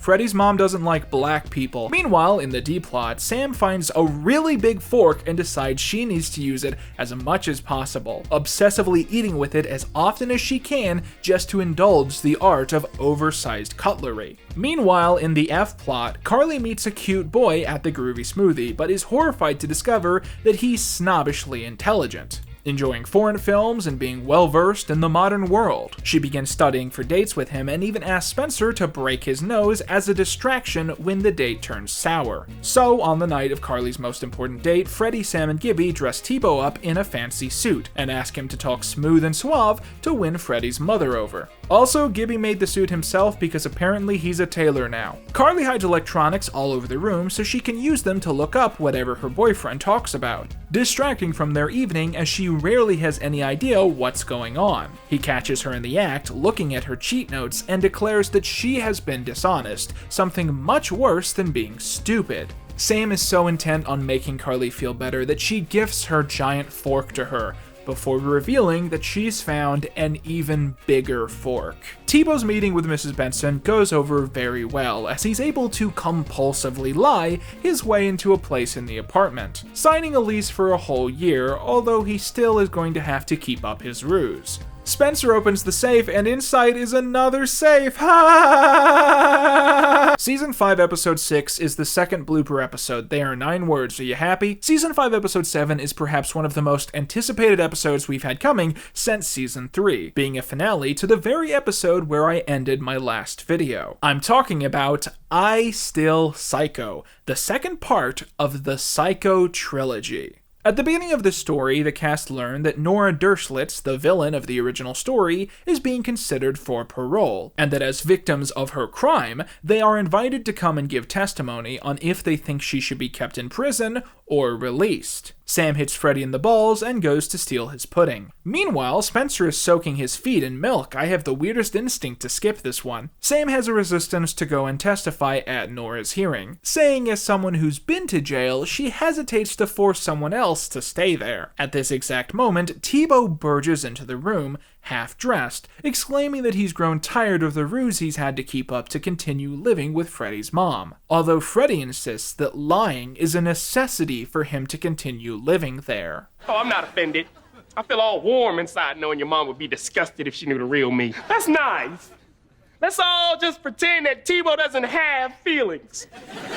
Gibby then enters with the episode's official D-plot. He has just gone to the mall and has had his head scanned for over 2 hours in order to create a complete composite copy of his own head, and boy have I never seen a joke flop this hard. I think this is perhaps the most infamous Gibby joke, as they run with this for the rest of the series and maintain it as his new Flanderization quirk. And I have never met someone who enjoys this bit. You know, who's like, when I think of Gibby, I think of the decapitated head. Funniest shit I've ever seen. Carly insists that they all go to the hearing, and once there, Nora gives a depressing speech about how she deserves to rot in jail, and that at least there, she has more friends than her life before. Carly tries to give testimony about how Nora shouldn't be let go, but ends up feeling so bad that she pivots, saying that it's been enough time for her to be released. Gibby tries to make a bunch of jokes about his head, but no one laughs. While they're away, Spencer begins going on a long series of dates with a beautiful woman, who is into nerdy topics and making out. However, their dates are constantly derailed by T-Bo bursting into the room and complaining about Mrs. Benson. T-Bo even begins flirting with Spencer's date in front of him, and Spencer just lock your door. What kind of apartment in a massive skyscraper only has a chain lock? Spencer ends up buying a zombie video game, but his TV is broken, so when Freddie's mom heads out on a trip, they end up playing it at her house with T-Bo. However, she comes home early, and T-Bo's cover is blown, as he gives a triumphant speech about how he's T-Bo, and no one can stop him from being that way.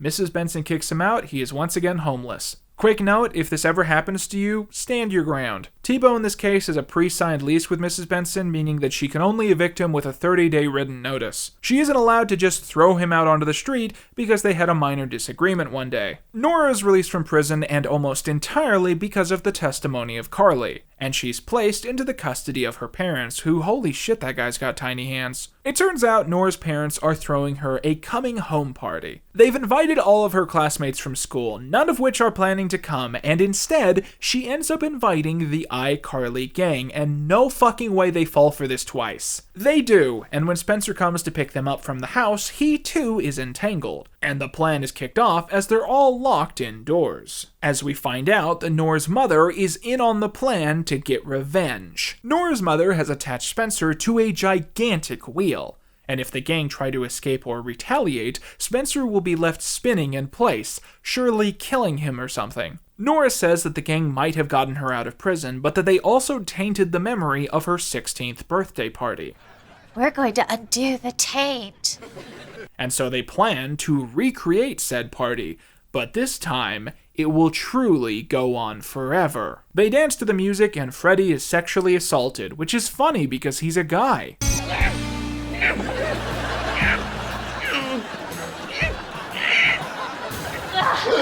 They're all eventually left alone in the room, and thinking fast, they disguise Gibby's head as him being asleep, and he escapes through the only way he can think of, through the chimney. However, he gets stuck at the top and can't get out, and he's left there overnight. Nora and her mother quickly catch on to the deceit and begin searching for Gibby while Spencer spins for eternity. Nora's dad gets home and we learn that he's in on the plan as well. Ultimately, the gang are saved not by Gibby, but by an obsessive string of continuity deep cuts. In season 2, we learn that Freddie's mother has had a chip implanted into his head, which allows her to track where he is at all times. In season 5, we learn that Freddie has since learned about this as he complains about it to Sam and Carly. In season 4, Spencer becomes addicted to pranking people, and one of the ways he pranks Carly is with a pen that electrocutes her when pressed. Freddie theorizes that disabling the tracking chip in his head will immediately tell his mother his location, and Sam has previously stolen Spencer's shocking pen because she thinks it's cool, and so they press it up to Freddie's head, shorting out the chip, knocking him out, and alerting his mother to their true location. T-Bo volunteers to take Mrs. Benson on his motorcycle, and they drive through Nora's front door. Sam flips Nora over the table, T-Bo breaks down the basement door, and Carly unplugs the wheel, releasing Spencer. T-Bo takes out the dad, and when the girls take out poking irons, Mrs. Benson pulls down swords from the wall. And of course, because she was a fencing champion as a child, Mrs. Benson easily kicks the asses of both girls, even when taken at once. Sam begins knocking the door slits out with the pen, and Nora warns that if she tries, she will have revenge, but Sam goes ahead and does it anyways. Mrs. Benson is ecstatic to have saved her son, and she allows T-Bo to move into her apartment once again. All is well, the characters are safe, except they forgot Gibby. I'm still here! iPsycho is a great example of that thing I was talking about before, where the show has very slowly pivoted away from being a program about internet culture and is now primarily focused on being about iCarly's own self-worth. The show's value is now staked in the fact that the show has value. And it's worth pointing out that there's probably a very good reason that this has ultimately happened, because this episode aired on December the 31st, 2011, the day before 2012. 2012 is famous for being a very, very exciting time for internet content, mostly because a lot of people were 14 that year. But it's also an age of the internet that is very, very different from the internet in 2007, and iCarly, for better or for worse, is a commentary on the internet as it existed in that year. So I really feel like the writers were incapable of even trying to adjust to the internet's change in tone. So it made a lot more sense to just pivot away from the topic. Moving on now, let's talk about episode 8, the last story in season 5 that I wouldn't call an event episode. In fact, I would call it filler. Eyeballs is the first of 2 episodes this season, which are Carly Light. Basically, during the time, Miranda Cosgrove was pushing a music career on the side, and because she was busy touring, the show needed an excuse to barely have her appear in certain select episodes. In the episode, Carly suddenly has to go to Yakima to take care of her grandfather, leaving the iCarly webcast to be done without her. Freddie, feeling like he has yet to prove himself as a creative member of the team, insists that he be allowed to co-host, with Sam remarking that a trash bag filled with yogurt could be a better comedy partner than him. Freddie does a skit which is considered extremely unfunny and cringe, and storms off, causing Sam to indeed introduce the bag of yogurt as a side character. As a side note, 2 of the people who have come to see his performance live are Mrs. Benson's therapist and his daughter, who has a very rare and severe vision problem which forces her to wear daunting glasses all of the time. Trying to help him through his blues, Sam says that being the technical side of the webcast still invites creativity, leading him to remark that he's been trying to figure out how to make iCarly 3D without 3D glasses. He somehow does this, making a special iCarly stream, which is somehow 3D despite being a single image. Meanwhile, Spencer wants to hire a lackey to do all of his work, despite the fact that he doesn't even have a job. He finds that partner in a man he meets in a men's room, and the two have wacky adventures. Freddie discovers that his 3D effect seriously damages the depth perception of anyone who watches the web show. causing the iCarly cast to flee from their problems, because that's basically the show's thesis statement. The effects are merely temporary, but Freddie still mopes that his experiment has only brought pain into the world. This is until the therapist and his daughter return, with her announcing that the iCarly 3D webcast cured her severe eye condition. Spencer discovers that he has negative $11 in his bank account, and that he's causing himself to go broke entirely to keep this newly found friend employed. However, the assistant says that he can't keep ruining Spencer's financial life, and he respectfully quits, noting that Spencer has been the best boss he's ever had. There's an extremely homoerotic montage of them doing stuff together, and that's where the story ends. If this episode had been in season 1, I wouldn't have mentioned it, but we're so starved for content at this point that I'm describing every single thing that happens in this show out of desperation. And with that, we transition forwards to perhaps one of the most strange and infamous episodes in the history of iCarly. Season 5, Episode 9, I Meet the First Lady. At the start of the story, Carly and the gang are planning a massive birthday party for her unseen father, who is supposed to be visiting Seattle for his birthday, being the first time she's seen him in a very long while. Spencer accidentally blows up the cake, forcing Carly to go out and get a second one. However, by the time she gets home, Spencer has learned some bad news. Something has happened in another country, and her father won't be coming home from the Air Force after all. He was in the Navy before. Why did they make it the Air Force now? What's going on? Anyways, Carly goes and cries in her room, barely being able to muster the energy to come up and do the iCarly webcast. However, there, she is given shockingly great news. They're going to Skype call Carly's father live on iCarly. However, the signal is weak, and while her father can see their side, they can't see him through the static, because the internet is analog in this universe. He types out responses to everything in the video chat, and thus the gang are able to celebrate his birth without actually casting him. Carly is ecstatic and unable to have her mood ruined, until things come to a halting stop. The gang are all visited by members of the Secret Service, one of which is that dude from SNL before he was famous, who say that someone in the US government saw their transmission to a secure military base and has an interest in meeting them. Sam tries to buy them all disguises so they can sneak out of the country before they're caught in the act, and are returned to the Shea apartment to meet someone more important than the president himself, the president's wife, who now sits with Spencer eating spaghetti tacos while he recounts his many B-plots. Sam, Carly, and Freddie all react in shock to Michelle Obama being in their living room, and T-Bo enters shortly after. Having no idea who she is, he immediately tries to hit on her. T-Bo. Oh, she married? A couple things I found out while researching this is that, first of all, some of these people are actually really Secret Service, like Ashley. Second, T-Bo was not originally scripted to appear in this episode. In a live stream with SaltyDKDan last year, Boogie talked about how he actually confronted the show's creator about being left out of the story. Yeah, but Michelle Obama was on the show. That's right. Before anything, you know, I'm black. Right? So to see first black guy, the president, is incredible. Not just for me, but for my mom, my grandma.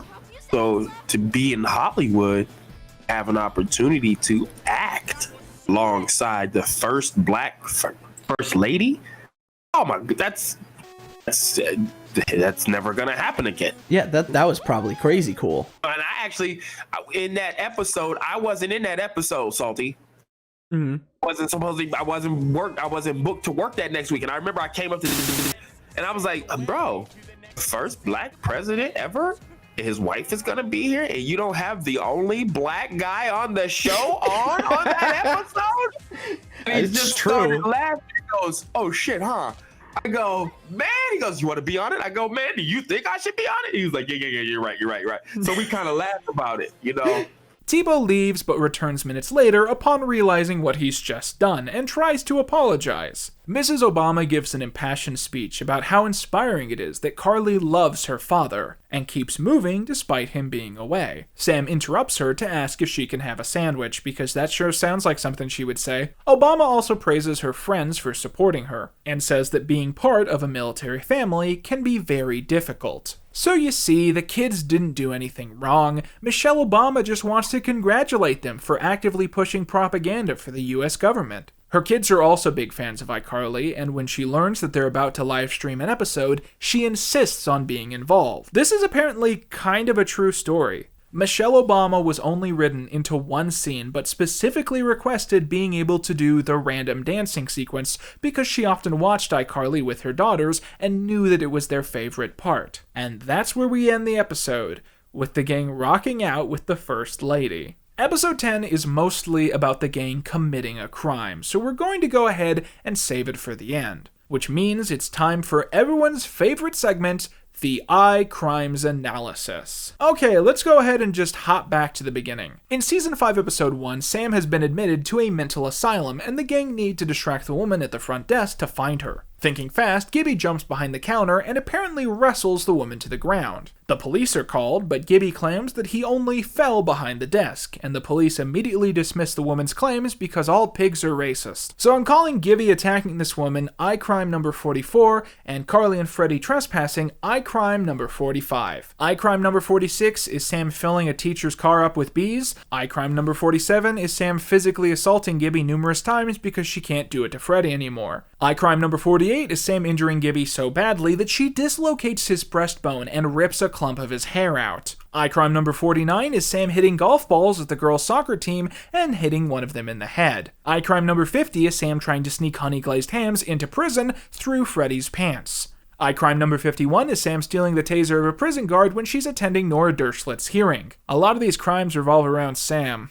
That's an interesting coincidence. And with that, we now move on to the Season 5 finale, and yet another episode which was mostly written to be a Carly-light story. At the beginning of the episode, we learn that Sam has made a massive stride as a person. She hasn't gotten into any kind of trouble in over 10 days, something that she hasn't been able to do since she was 4 years old. And as a reward, she is given tickets to an exclusive tour of her favorite place in the world, the Canadian Fat Cakes Factory, which produces fat cakes so good that they're banned in America. And so the gang cross the border for the day, but Carly stays behind because she has a date with a cute boy and wants to get ready. In her half of the story, Carly takes a long, hot bath, and after watching old TV, wonders if she can get her toe stuck in the faucet. Indeed she can, and she cries for help until Mrs. Benson finds her. Her date eventually finds her as well, and they have their date while she's still in bath, wearing nothing but a t-shirt. This section contains no crimes, but it makes my brain bleed. Back in the A-plot, the rest of the gang take the tour of the foreign sweets factory.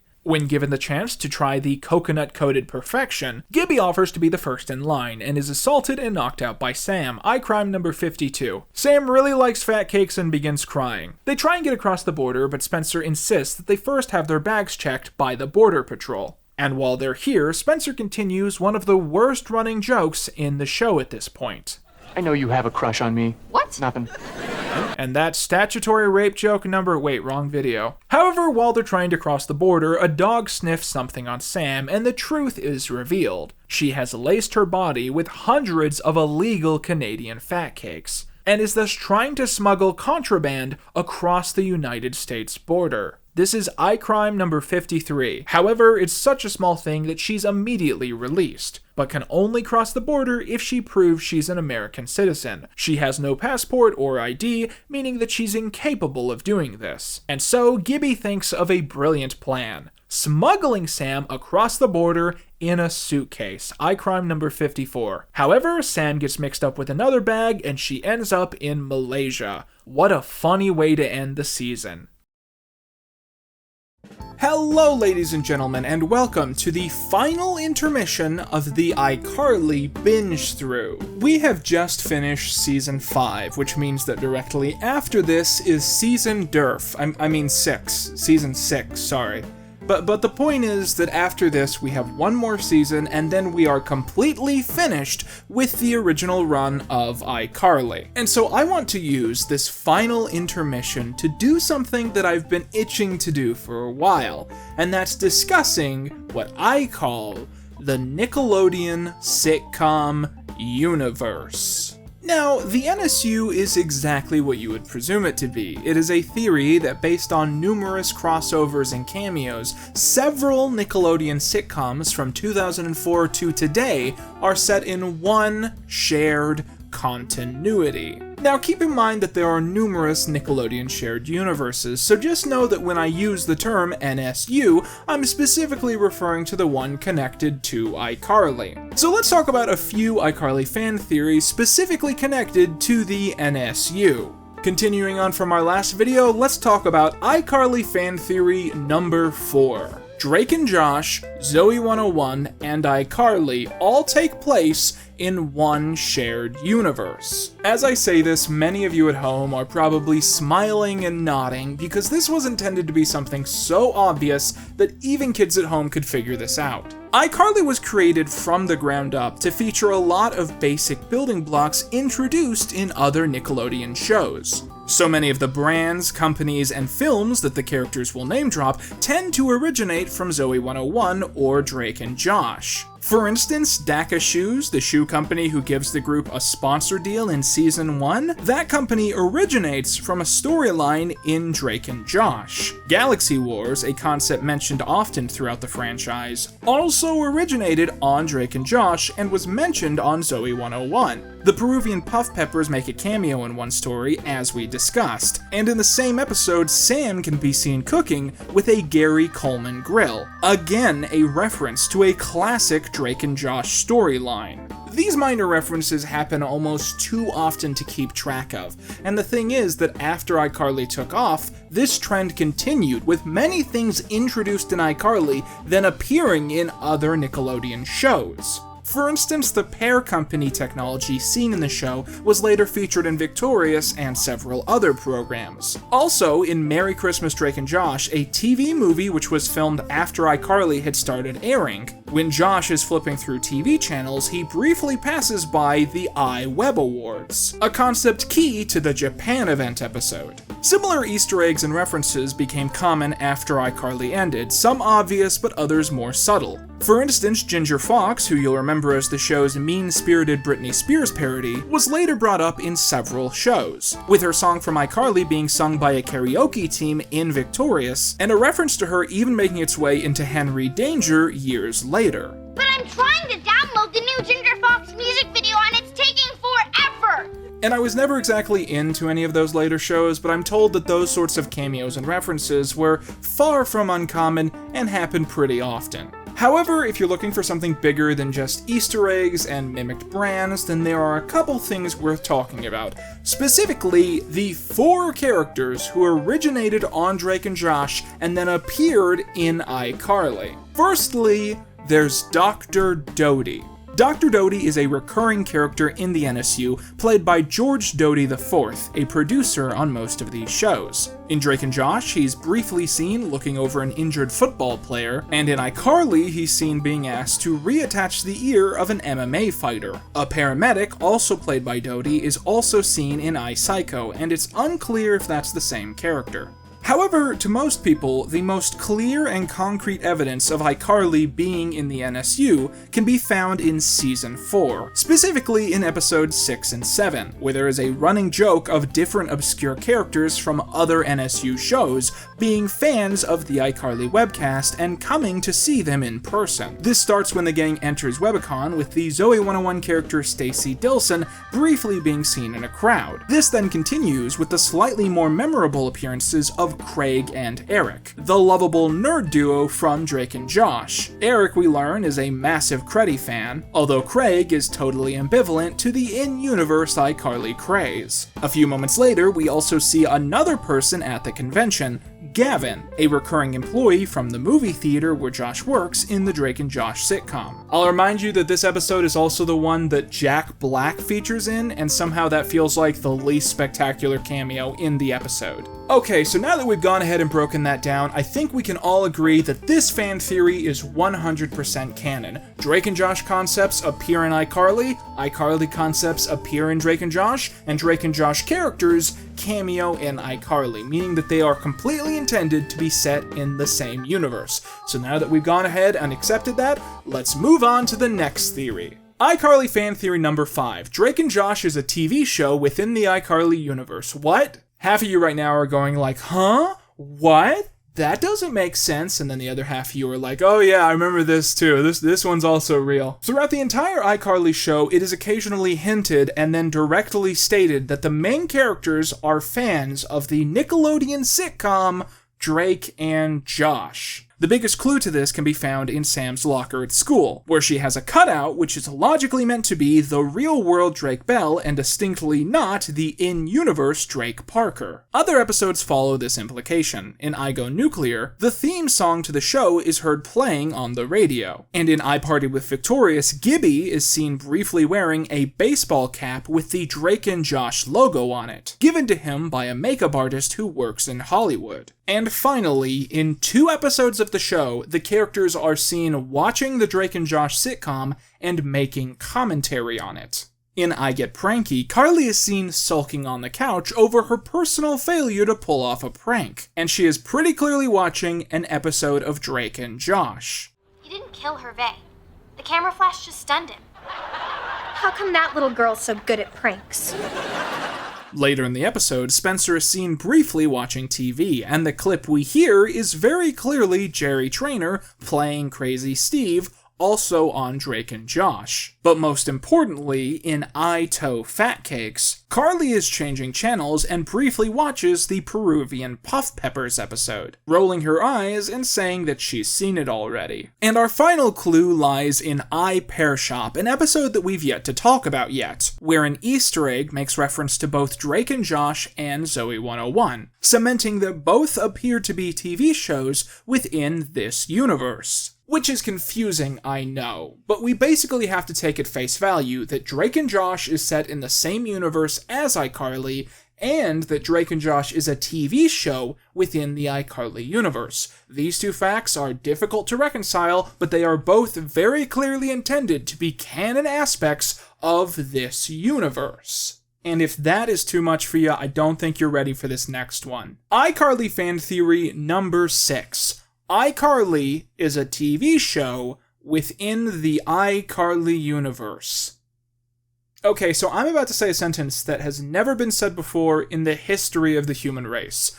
I want to talk about Game Shakers, because there's a lot of interesting stuff going on in that show. Game Shakers was an attempt by the creators of iCarly to kind of recapture its energy years after it had ended. It was basically the same idea as iCarly, about a group of tween creators who suddenly become internet famous, except instead of creating web videos, they make video games. To me, this was basically their attempt to try and mimic 2015 YouTube culture in the same way that they had mimicked 2007 YouTube culture, but I don't think this attempt nearly went over as well as the previous one. And just like iCarly managed to have a Fred cameo to connect to said culture, Game Shakers also sought out having high-status gaming YouTubers appear on their show.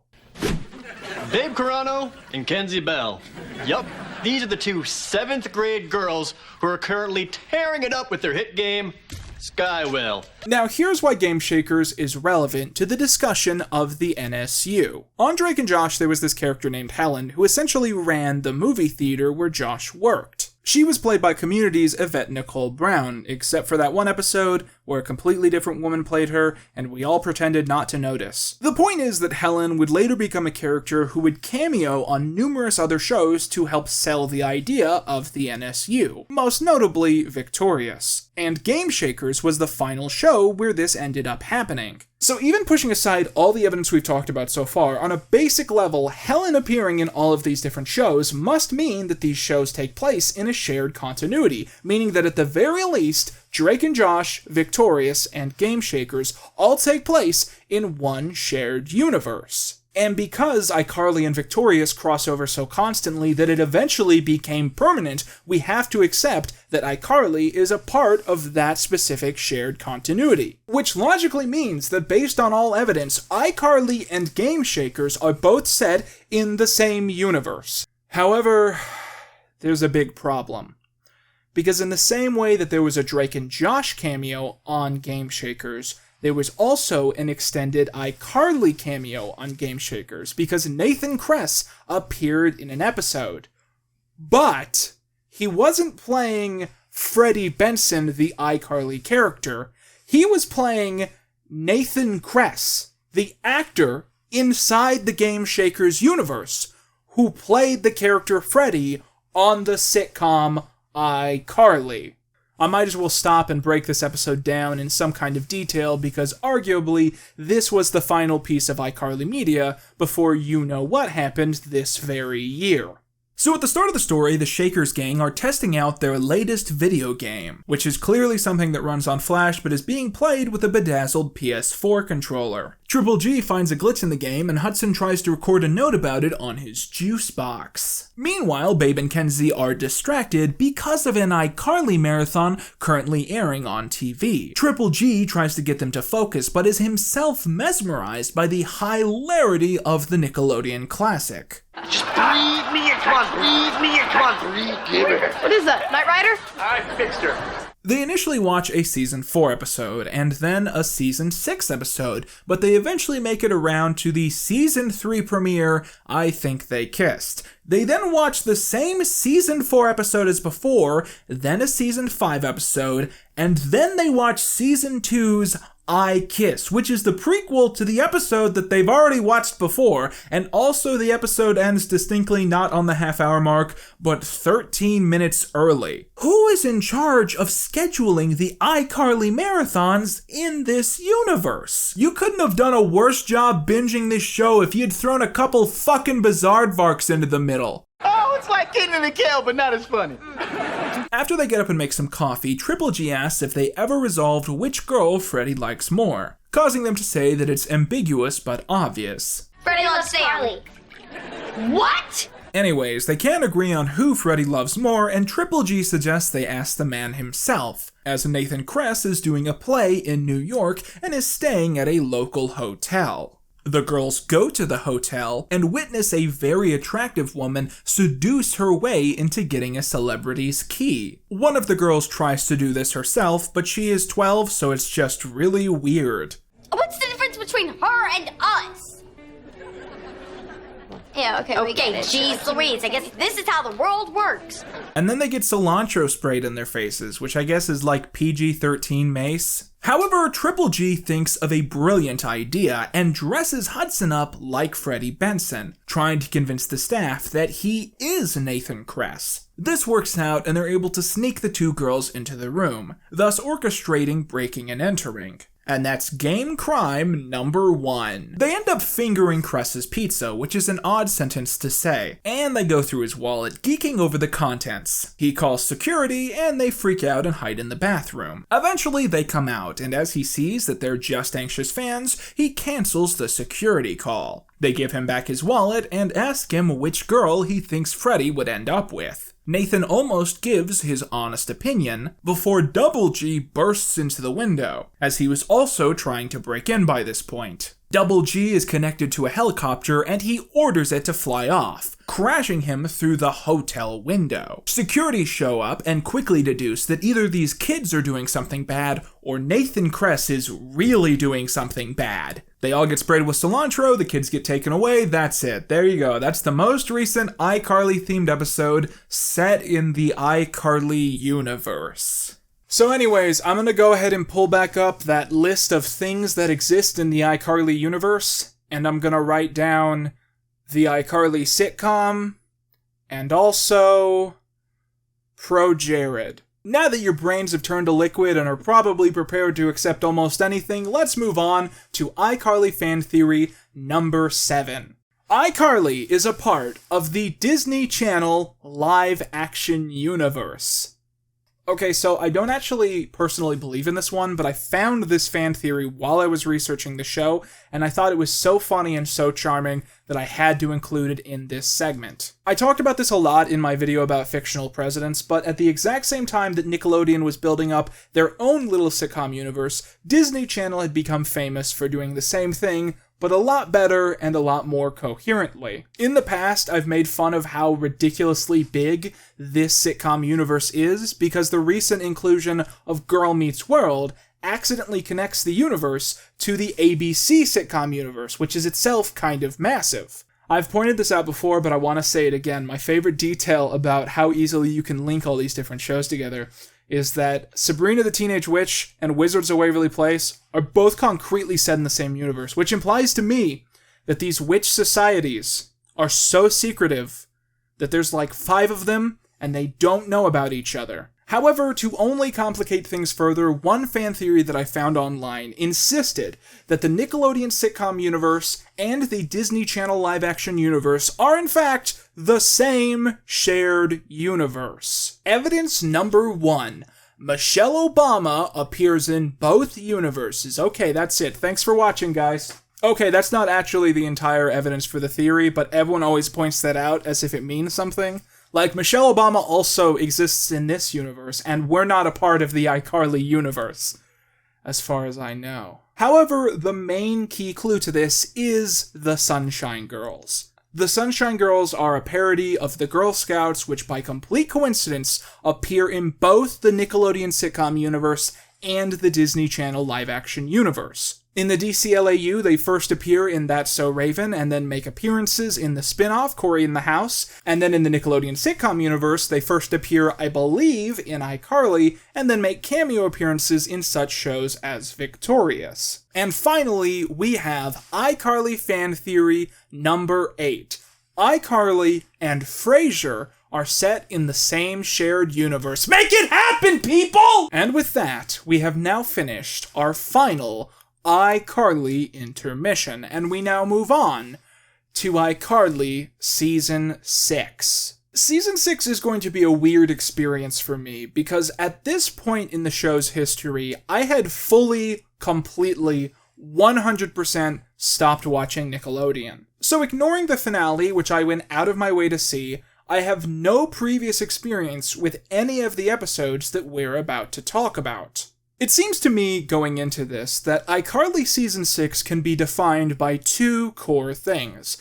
Cameos by celebrities who probably had kids that told them that the show was cool, and the lowest ratings in the show's history.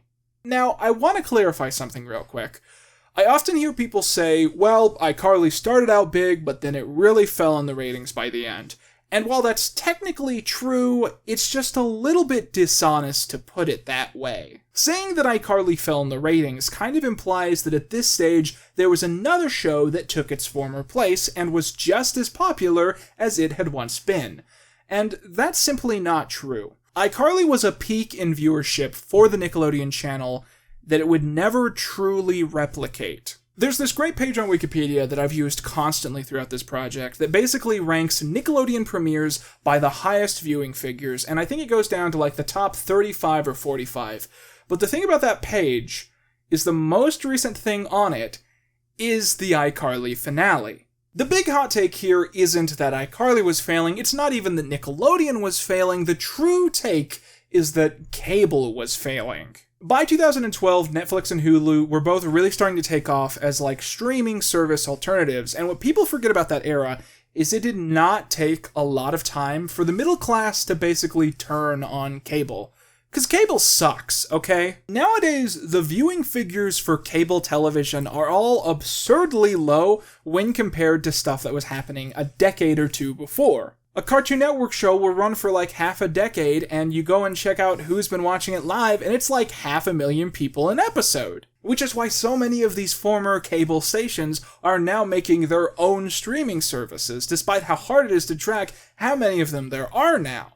But you know, this subtle nuance doesn't change the fact that the next 13 episodes of iCarly are statistically the ones which you are least likely to have seen before. So let's kick things off with perhaps one of the weirdest episodes in the show's entire run. You're about to watch a very special episode of iCarly. It's not for normal people. You might find it disturbing.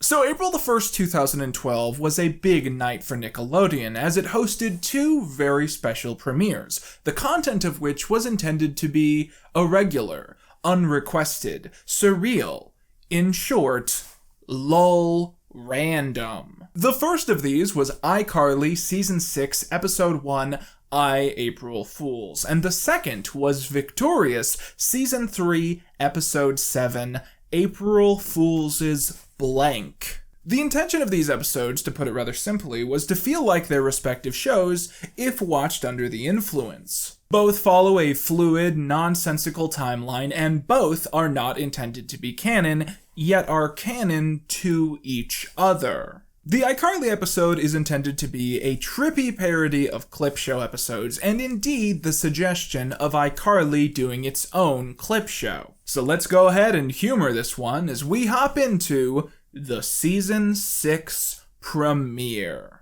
At the start of the story, Carly and Spencer are packing their things, as we learn that they're being forced out of their apartment and they can never return. As we learn, Spencer forgot to pay the apartment's rent, and Carly accidentally stabbed the owner of the building. The gang think back to all of their favorite memories, starting with the time they watched a clip show episode of a classic sitcom in their living room, which we flash back to before we then return to the present. However, they still have 2 more hours before they have to leave, and so they decide to hold a big party. They invite T-Bo, who is a genie living in a lamp, and they ask him to teleport them to the next scene, where the party is rocking and rolling and everyone is having fun. However, they realize that they don't have a party bush, and Freddie begins to have an intense mental breakdown over this. T-Bo materializes one with his genie magic, and all is well. They settle in, and it quickly becomes evident that they're going to do a clip show through flashbacks. But there's a catch. All of the clips are actually carefully recreated moments, with major twists on all of the events. Starting off, we cut all the way back to the pilot, where Miss Briggs turns down Carly's list of kids to be in the talent show. However, at that moment, a temporal wormhole opens in the hallway, and from it emerges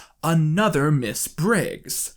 I'm the real Miss Briggs from an alternate universe! However, Miss Briggs reveals that if their energies collide, it will cause an explosion of galactic magnitude. The two begin a physical tussle and energy pulses through them, and they then both explode. Carly then thinks of the idea of starting a web show, and Freddie runs up and suggests the name iCarly. Sparky barks, and they laugh at his commentary. We flash back to the present, and we learn that Sparky is now dead, but that his head is mounted on the wall, where it still moves and barks. Also, Gibby occasionally comes in and hits Spencer with a stop sign, a scene which is much more famous for the web-exclusive version for some reason. They then have a flashback to the Chick episode, where a new character who yells in Japanese is inserted into the dialogue. Gibby then enters the flashback and knocks the man out with the stop sign, and Sam says that she'll go get a shovel while Carly does a little dance.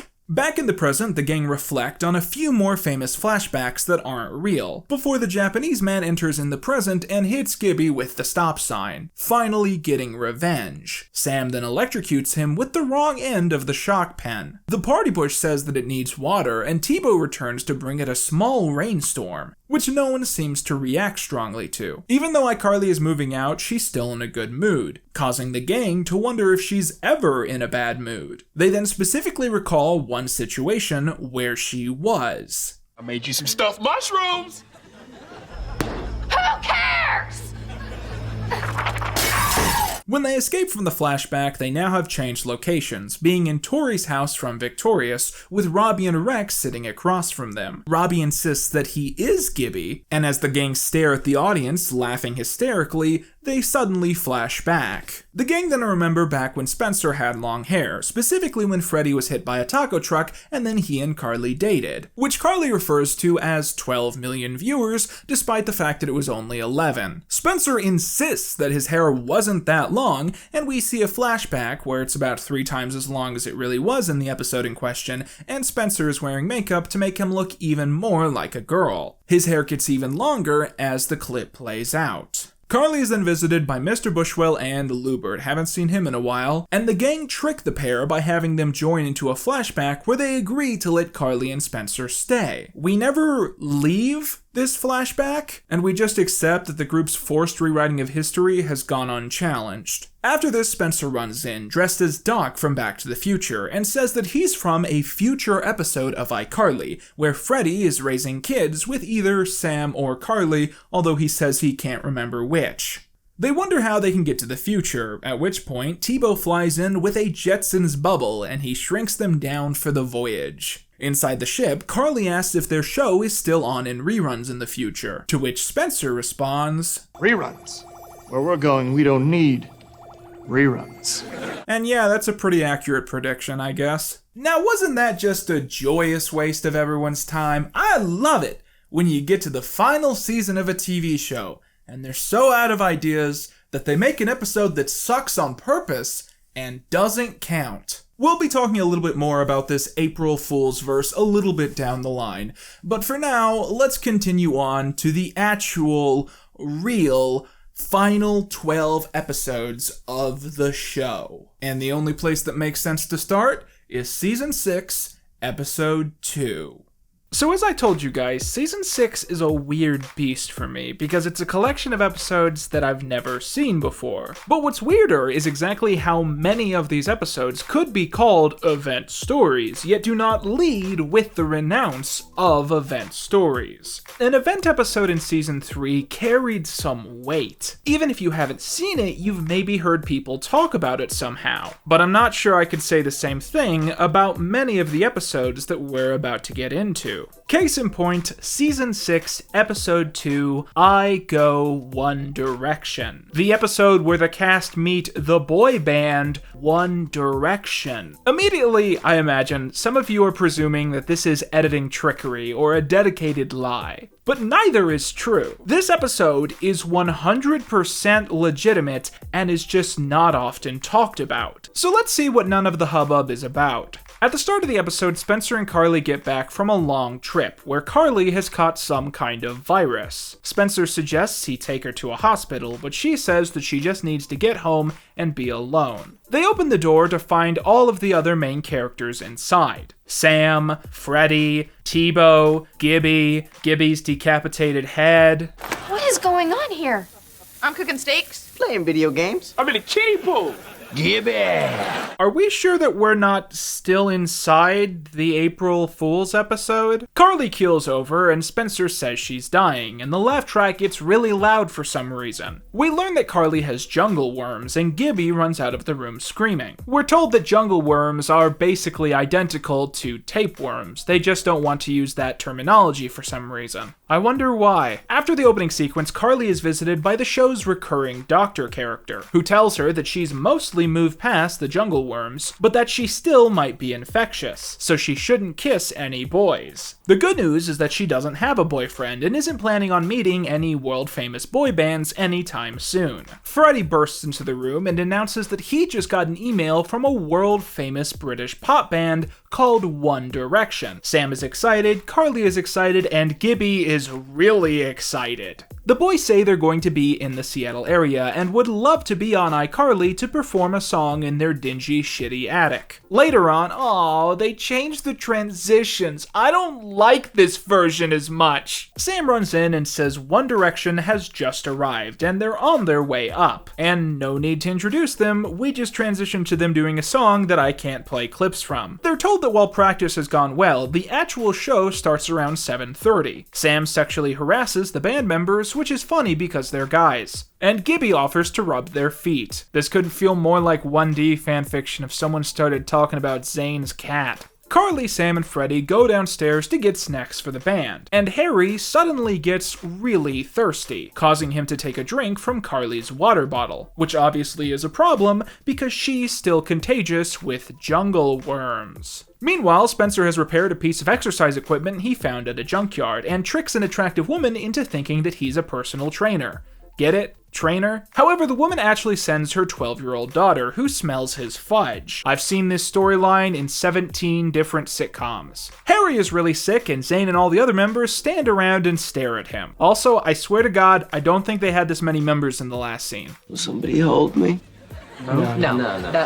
Harry tries to drink more from Carly's water bottle, and they all figure out what's happened. Harry stays in Carly's bed for a week. Wow, that sounds like fanfiction. But he doesn't get any better, and the recurring doctor doesn't know why. Harry asks Carly to make him fruit cut up real special and to change his socks with warm ones. However, they eventually begin to piece things together. Harry Styles isn't sick anymore, he's just faking it so he can continue hanging out in Carly's bedroom, spending time with her and getting her to take care of him. Okay, serious question for anyone who was in this episode. When you got the script, did it look like this? Or did it look like this? Because no offense, but this reads like something you'd find in a middle school Lost and Found. Meanwhile, the little girl Spencer is training is really upset and mad that no one likes her. Spencer suggests she try being nicer, and she comes up with the idea of getting a makeover. I have a question. Has this little girl noticed that fucking One Direction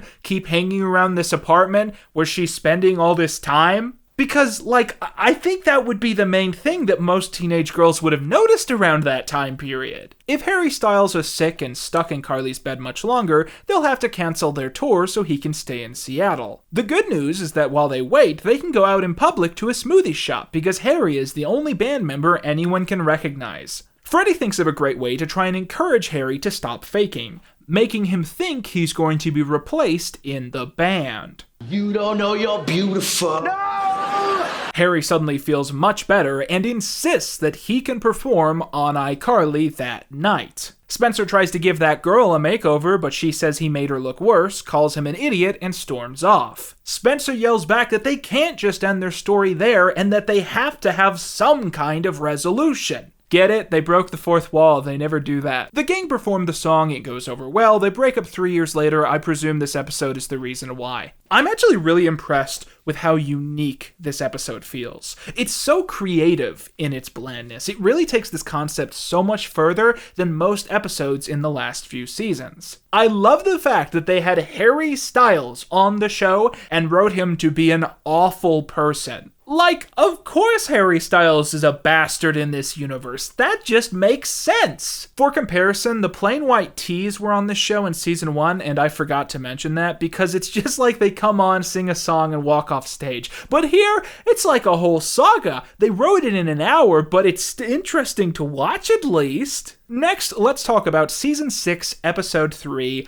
I Open a Restaurant. Perhaps the most anticipated filler episode of the entire series. For several classes in a row, Gibby goes mysteriously missing from school. Sam goes to investigate and figures out where he is, in the school's basement, which no one has known about for decades before Gibby discovered it. The Gibster plans to achieve his greatest dream in this new location, secretly opening a restaurant. Carly says this is ridiculous and that he'll surely get caught, but Freddie and Sam both think he has a shot at this. A running joke in this one is that Freddie is starting to have a crush on Carly again, and it's weird to everyone because it's like reverse character development.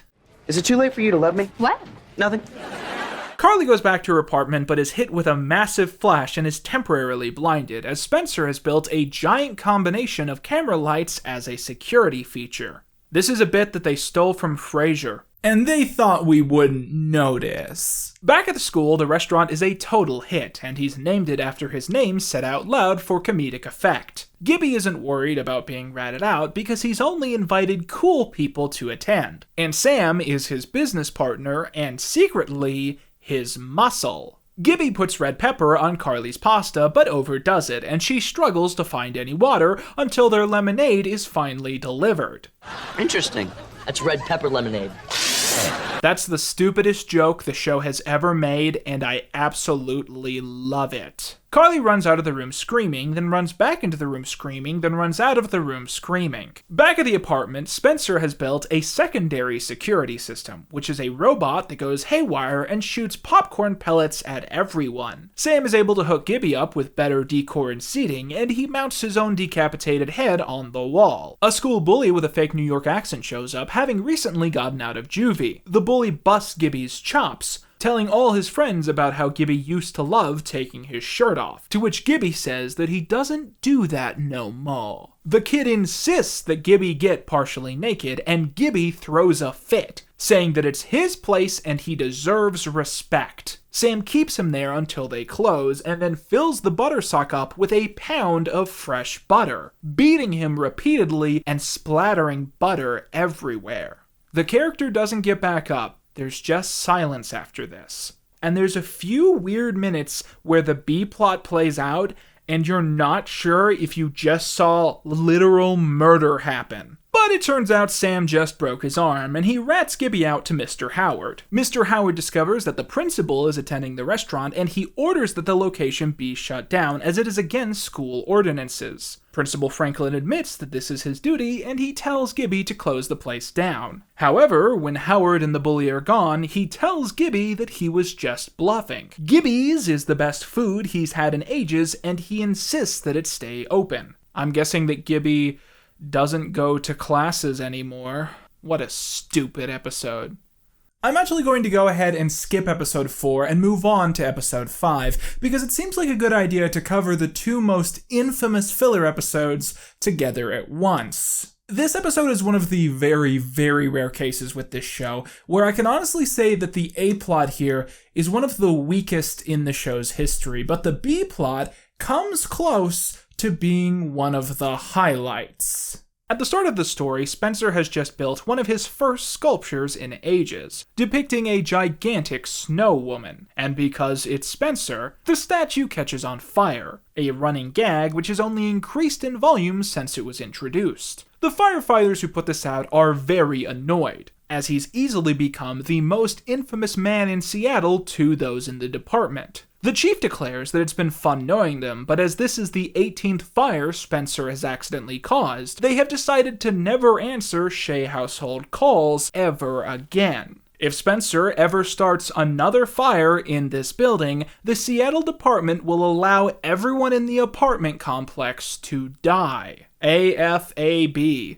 Meanwhile, in the C-plot, Gibby is trying out deodorant for the first time, but can't decide which he likes more. So he begins shoving characters into both of his pits, and then asking them which he likes better. Gibby is so funny. Okay, good, alright. Just breathe me in. Come on, breathe, Gibby.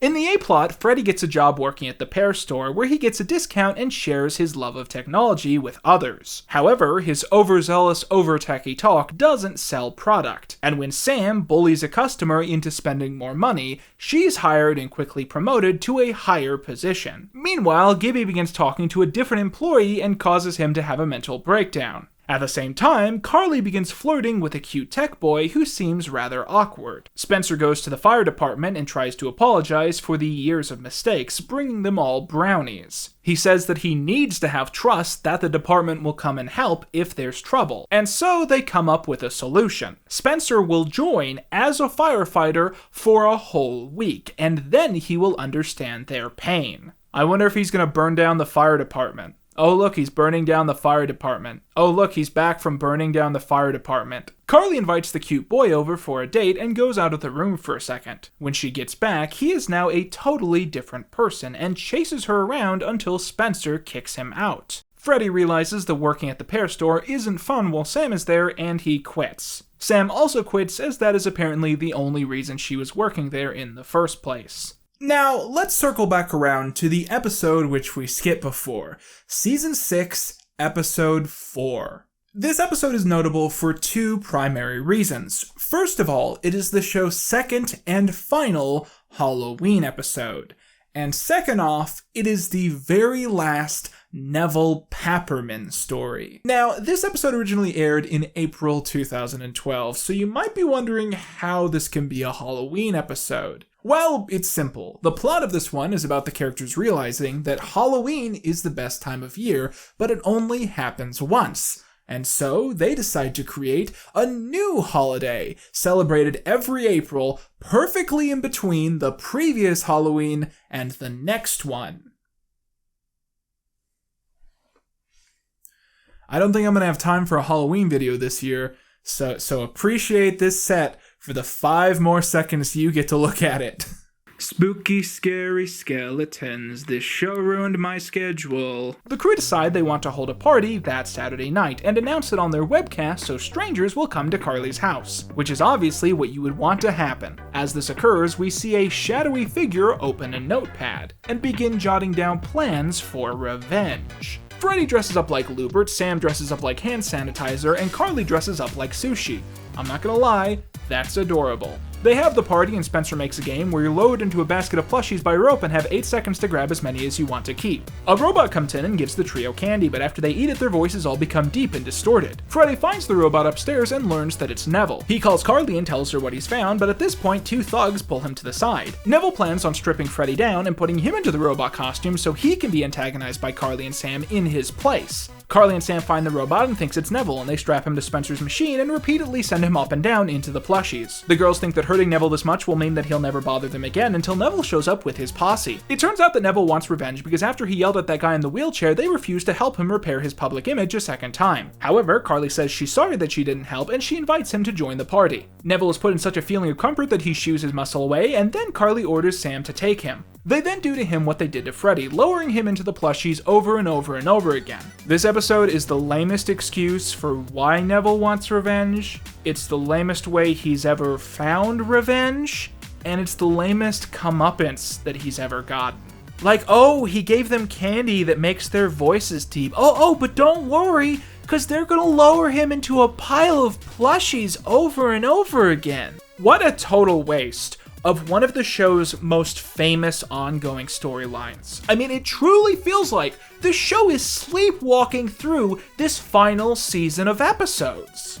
So we just talked about the final Neville episode, and it is thus fitting that our next story is the final Chuck episode. Chuck, as you'll recall, was the mean-spirited kid who bullied Spencer throughout seasons 2 and 3, before vanishing from the extended cast. And sadly, this episode is not an exception to that. We learn at the beginning of the story that Chuck is now in the 8th grade, and is thus so physically large that he's able to prank Spencer in the ultimate way, by having his friends rip his clothes off and force him to run home naked. He gets home with tree branches, but accidentally brings a beehive with him, and the bees sting him in his penis. Spencer goes to the police and files a claim about the incident. The police take the crime very seriously, which means that Chuck ultimately either has to go to juvie or military school, and his father chooses military school. Spencer then runs into Chip, the little brother of Chuck, and he flees in fear that he might be seeking revenge. Later, he is assaulted by Chip, and fruit is duct taped all over him, even in sensitive places. Chip then decides that he wants to ruin Carly's life too, playing loud music so she can't do her webcast without getting a copy strike. Meanwhile, in the Gibby plot,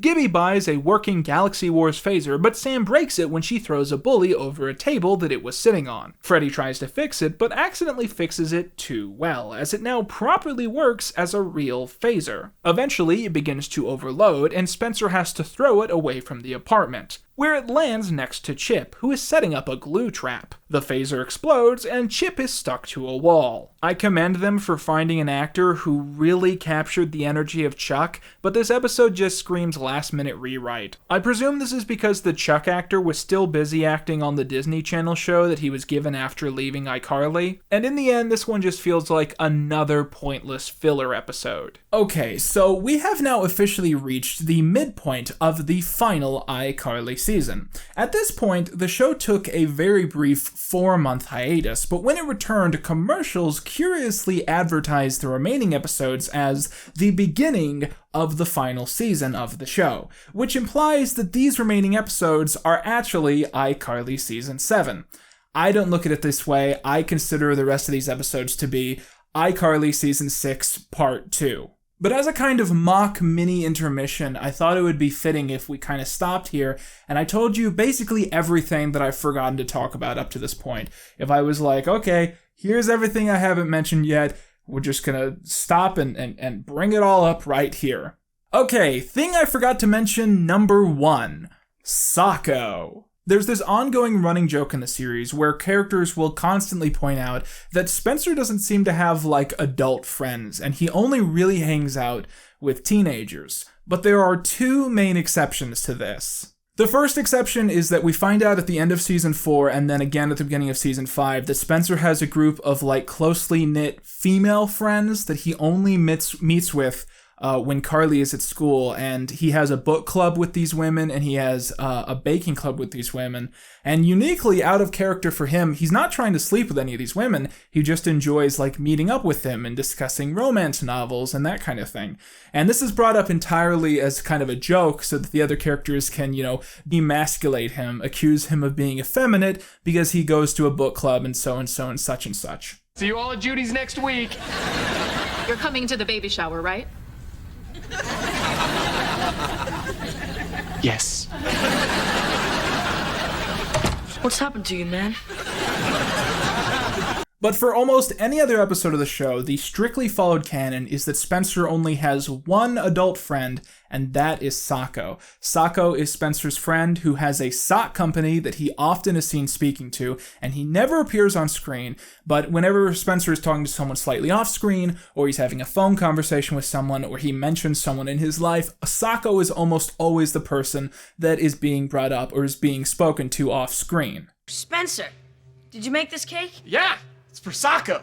See, since he owns his own sock company, I made his birthday cake in the shape of a sock. But arguably the most memorable aspect of Sako is his extended family. There's this very long, consistently followed running joke where Spencer will call upon the family of Sako to do various tasks. And the joke is that Sako has all these weird extended family members who all specialize in different crafts and different trades, and every single one of those people also has a pun attached to their name. For instance, Bernie, who works in torches, Tyler, who sells ties, Otto, who sells cars, Boomer, who works in explosives, and my absolute favorite, Rob, who steals things. A whole lot of the stuff that I wanted to cover in this video that I didn't comes from season 1, because back when I was doing season 1, I envisioned this as being a much smaller project, and I had this plan where at the end I was going to do a short follow-up that I was going to call the iCarly Iceberg, because that would be funny to write it that way.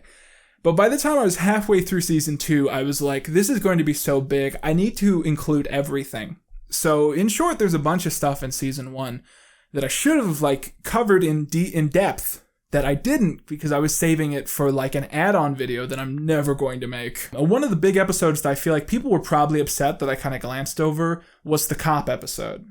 There's this episode in season 1 where the police commandeer the Shea apartment for a stakeout. And it's one of the most memorable episodes of the show, but it didn't really fit with the rest of the show thematically, so I barely mentioned it. What's this big spoon for? You ate my sock cake. Why would you eat my sock cake? I don't even know who you are. How could you? I've seen a lot of people say that the cop episode of iCarly is an example of the police violating the Third Amendment of the Constitution, which basically says that in times of peace, you can't force citizens to provide housing for the military or the police and so on and so forth. I don't think that's actually the case. If you watch the episode, they ask if they can use the apartment as a stakeout, and Spencer says yes, because he presumes it's the right thing to do. And after this, they totally overstay their welcome and they're complete nuisances. But the only reason they don't get thrown out is because everyone's like, well, we gotta be nice to the police. So it's not like they literally come up and are we're commandeering this apartment. I see the bag! Think that's our guy? That is definitely our guy! You got the illegal DVD guy? No, the pizza guy! We ordered one a half hour ago! Hope you don't mind, man. We use your credit card. That episode, the entire entertainment value of that one lies in the fact that it's so overtly anti-cop, which is not something you see a lot in kids' shows.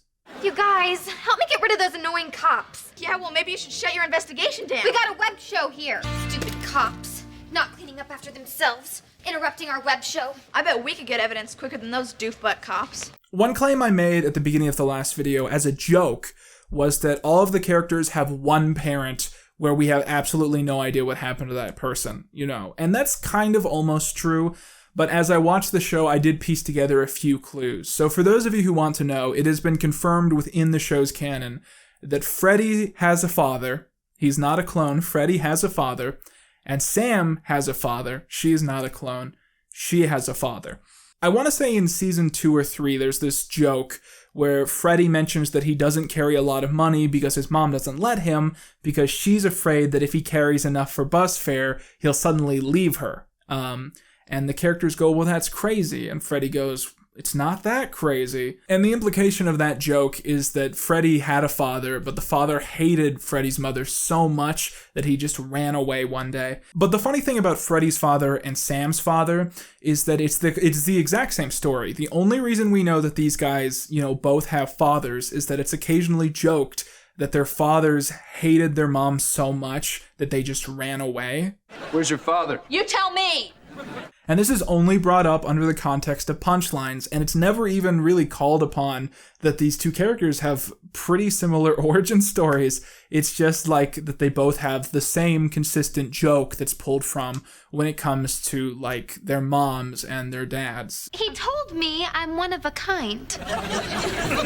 Yes, and my dad once told my mom he was coming back. So moving on. One final thing I want to mention about this show, and I really meant to joke about this in the last video, but I just forgot. The entire time that I've been working on this project, okay, that I've been writing all these bits and recording it all, I've constantly had this like sinking fear in the back of my mind that while I'm working on this project, one of these actors is gonna get canceled, right? Because, like, I've been working on this project for like 9-10 months now, so it's completely realistic for me to, like, have this long recorded written segment where I'm just praising one of these actors to the high heaven, and just when I click post, just when I hit the post button, that actor does something fucking terrible. People are gonna be mad that I said this, but Gibby's always the one I worry about. Because Gibby's the one in the cast where if he got canceled, you'd be like, yeah, that makes sense. And then you'd go back to making your coffee. You wouldn't even think about it. And, people are going to be really, really upset that I said that. And they're going to be like, why Gibby? Why are you singling him out? Okay, let me explain myself here. I have an explanation. Noah Monk is a male Nickelodeon sitcom star who then became a YouTube gaming comedian, which are the two main categories of milkshake ducks. Statistically, the only way he could be more likely of getting canceled is if he hosted Jeopardy for a week. And again, I'm not saying that he is canceled. I'm not saying I have evidence that he should be canceled. I'm saying it's like one of my fears that he will be canceled and I won't be able to like enjoy Gibby compilations anymore. And I feel that way about the whole cast. I don't want Jerry Trainer to get canceled. I don't want Nathan Kress to get canceled. I don't want anyone to get canceled. I want all of these actors to never do anything bad so I can continue to enjoy this show that doesn't have a creator. Okay, is there anything else? Something about iCarly that we logically should have talked about, but we haven't. Nope, I got nothing. Okay, let's continue forwards. Season 6, Episode 7 aired on October the 7th, 2012. The title is I Shock America, and in short, it is the Jimmy Fallon episode. At the start of the story, Spencer is watching Jimmy Fallon and is laughing hysterically, which is how you know it's fiction. Fallon suddenly name drops iCarly, and Spencer freaks out as he gathers Carly and Freddie and shows it to them. Jimmy Fallon likes iCarly! I know! I can't believe he watches the show, right? Spencer's date ditches him and instead spends the night with Gibby, who is still underage. Haha, molestation! So the group do a tribute to Jimmy Fallon on the iCarly webcast, and Jimmy sees this because he watches the show every week, which explains a lot. Baggles makes a cameo because that's the only supporting actor that they've been able to stop the Disney Channel from stealing. They get a video call request from the real Jimmy Fallon, and it's the real Jimmy Fallon, who invites them to come to New York and be on his show. Tina Fey pops up on the screen and helps him end the call. So they go on Jimmy Fallon and take part in a game where they're supposed to dance until they get a pair of gloves and a hat to fall off. However, Gibby dances too rapidly, and he shows his cock and balls on live TV. As they take a commercial break, Fallon tries to fend off the flack, as the gang try to figure out how they're going to mend things after the show. Spencer can't help but find the whole situation funny, with everyone else thinking it's the most serious thing to to ever happen to them. They do a live stream the next day telling the audience not to blame Fallon because it was all their fault. That morning, they have a meeting with the FCC, who tell them that they're being fined $500,000. They initially were going to fine Fallon before they saw the iCarly livestream. And if iCarly can't pay, the FCC will shut down the iCarly webcast. Afterwards, they have a meeting at the restaurant from Seinfeld, which is funny, I guess. Then Spencer does a Kramer entrance, which is funny, I guess. Gibby then says that he once pooped in a litter box, which is... what? They think they can't raise the money, but they're invited on Fallon again as a surprise. He reveals that the previous night he tweeted that anyone who has spare change should stop by, leading to mothers and children swinging by the station to give any pocket change that they have. And because of this, they've raised $576,000, meaning that they can keep their web show. Season 6 episode 8 is called I Get Banned, and is the last episode wholly themed around T-Bo. In the story, T-Bo suddenly comes over to the Shea apartment doing antics that the writers used to give to Spencer. He shoots a lemon at Carly's boyfriend and knocks him out, and then rushes out of the room when he's called out on it. Later, at the Groovy Smoothie, Carly sees T-Bo wearing her t-shirt, which he says that he took from her bedroom when she was away from the apartment. They then leave with the smoothies they just ordered, but when he tries to get Sam to pay, she uses a Jedi mind trick on him, down to telling him that these aren't the droids he's looking for. I'm adding that to the list. T-Bo comes over in the middle of the night and watches a movie in the Shea household about a Jamaican astronaut. It's called Man on the Moon. Carly is finally over his disrespect for their privacy, and so she bans T-Bo from the apartment, saying that he is no longer allowed to visit their home. Spencer comes out, and Carly says that he always sleeps through stuff that's happening. No, I woke up, heard foreigners, and tried to call the cops. Strangely, Carly comes in the next day to the Groovy Smoothie, at which point she's told that she's banned from the location. Meanwhile, Gibby and Freddie find out that girls are really into bands and will date people who are in one even if they're ugly. They thus start a fake band only to meet girls. But when Sam finds out, she books them a real gig and they're forced to perform. T-Bo calls Spencer's ass the next day and says that he only stops by so often to get away from the Bensons. Carly says that he must be over-exaggerating on how bad it is, causing him to say that if she can live one night with the pair, he'll stop randomly stopping by and she'll be unbanned from the Groovy Smoothie. Okay, so the first thing we learn in this segment is that Mrs. Benson weighs all of her food. Wait for it, it gets weird. She weighs all of her food, then weighs her poop. She poops on a scale and then uses that to decide how much nutrition the food has given her body. I asked you guys, I said, don't make me watch any more of this show, and you made me keep watching. Why did you do this to me? Long story short, after a midnight fire drill, Carly says she understands and he can come by any time. T-Bo says he'll see her at the Groovy Smoothie, Gibby punches Freddie unconscious during their performance, and I go take a hot bath to try and unlearn all this project has taught me. So let's go ahead and go through episode 9, beat by beat. In the intro to the story, we see a skit where Gibby and Baggles get married. Because yeah, sure, let's keep literally milking the yogurt bag. Afterwards, we see Freddie and Sam hanging out downstairs. Sam is demonstrating an amazing talent she has. She can place a chicken wing inside her mouth and then remove everything but the bone with only her tongue and the inside of her mouth. Yeah, I'm not touching that one. We find out that Carly is planning Spencer's birthday party and is trying to think of a list of people to invite. The group go through a long series of continuity checkpoints, noting that Sacco is in Safari with his cousin Hunter, Spencer is currently fighting with T-Bo over the pronunciation of a word, and Spencer was apparently kicked out of his book club after accidentally setting a box of books on fire. What book were they reading? Fahrenheit 451. It's pronounced Fahrenheit. Gibby! Spencer gets home from playing tennis with a friend, notes that his tool got all floppy, and the gang ask him which friend he was hanging out with, to which we, oh no, oh, Spencer, that's just weird, man! Oof. iCarly? More like, ay caramba.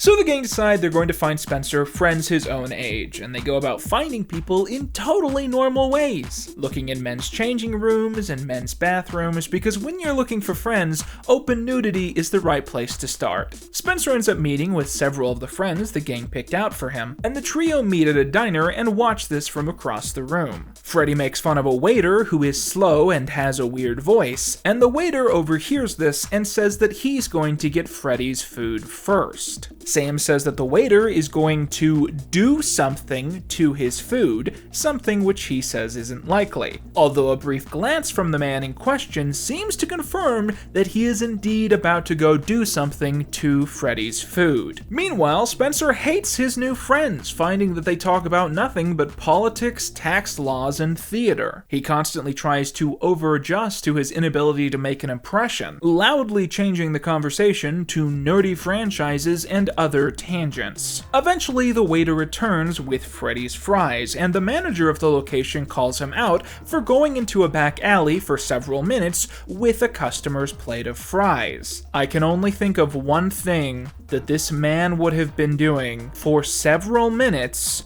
in a back alley with Freddie's food. Through a bit of confusion, Freddie's plate of fries end up being delivered to Spencer's table, but all of the men deny him any of the food, and he runs back to his teenage friends who love and support him unconditionally. Suddenly, Emma Stone shows up. What? And yeah, Emma Stone recognizes the iCarly gang and begins freaking out, only getting louder and weirder as she takes paraphone selfies with all of them, screen crusts included, and even runs into the men's bathroom to meet Gibby, where she touches his meatballs. These chili fries, they taste weird. I don't feel so good. Meanwhile, all of Spencer's fake friends get their comeuppance and begin vomiting up the fries. Comeuppance, do you get it? It's good. Spencer has his birthday, and they celebrate with a giant spaghetti taco, and also Jamaican laser tag. Man, I wonder why T-Bo isn't in this one. I can't think of a reason why the actor wouldn't have said yes to this. Shooting like a woman! You lays at me nose! Real talk. Can we just take a moment to recover from the cum fries? Let's all breathe. Sometimes when you're this far in, you lose context. It all just becomes noise. So I want to make sure that we stop here and we just say, what the fuck, man? Episode 10 is called I Rescue Carly and is all about one of Sam's old friends from juvie suddenly getting out and Carly really wanting to befriend her despite being Carly. You know, there's something to be said about how the in-universe lore of this show has warped over time. Like, in seasons 1 and 2, I was under the impression that it certainly stated that Sam hasn't been to juvie. In fact, in the Christmas special, Sam being in juvie was seen as some kind of Elseworlds bad ending that Carly could have prevented. But when Jeanette McCurdy got sick in season 3, juvie was the excuse they came up with for the episode. And ever since then, the character has always been stated as a seasoned veteran of the juvenile court. Anyways, we meet Sam's friend from juvie who has recently gotten out and announces that she's going to be holding a smash party, which is not what you would think it is. A smash party is a get-together where several ex-juvie kids go into an abandoned house and smash everything inside. Strangely enough, Carly is really into this idea and insists on being there, while privately Sam's prison friend mocks Carly behind her back. Something just clicked about why I don't like the new transitions. The old transitions were like someone clicking on stuff in Windows Movie Maker, which makes it feel like something that a YouTuber would have used back in the day. And the new transitions feel like an editing timeline that is specifically editing the episode itself, thus making it feel like we're not watching Freddie going through his files like before, we're watching someone at Nickelodeon edit the sitcom. So in the B-plot, Spencer reveals that he has found an old pair of night vision goggles, allowing him to tickle people in the dark.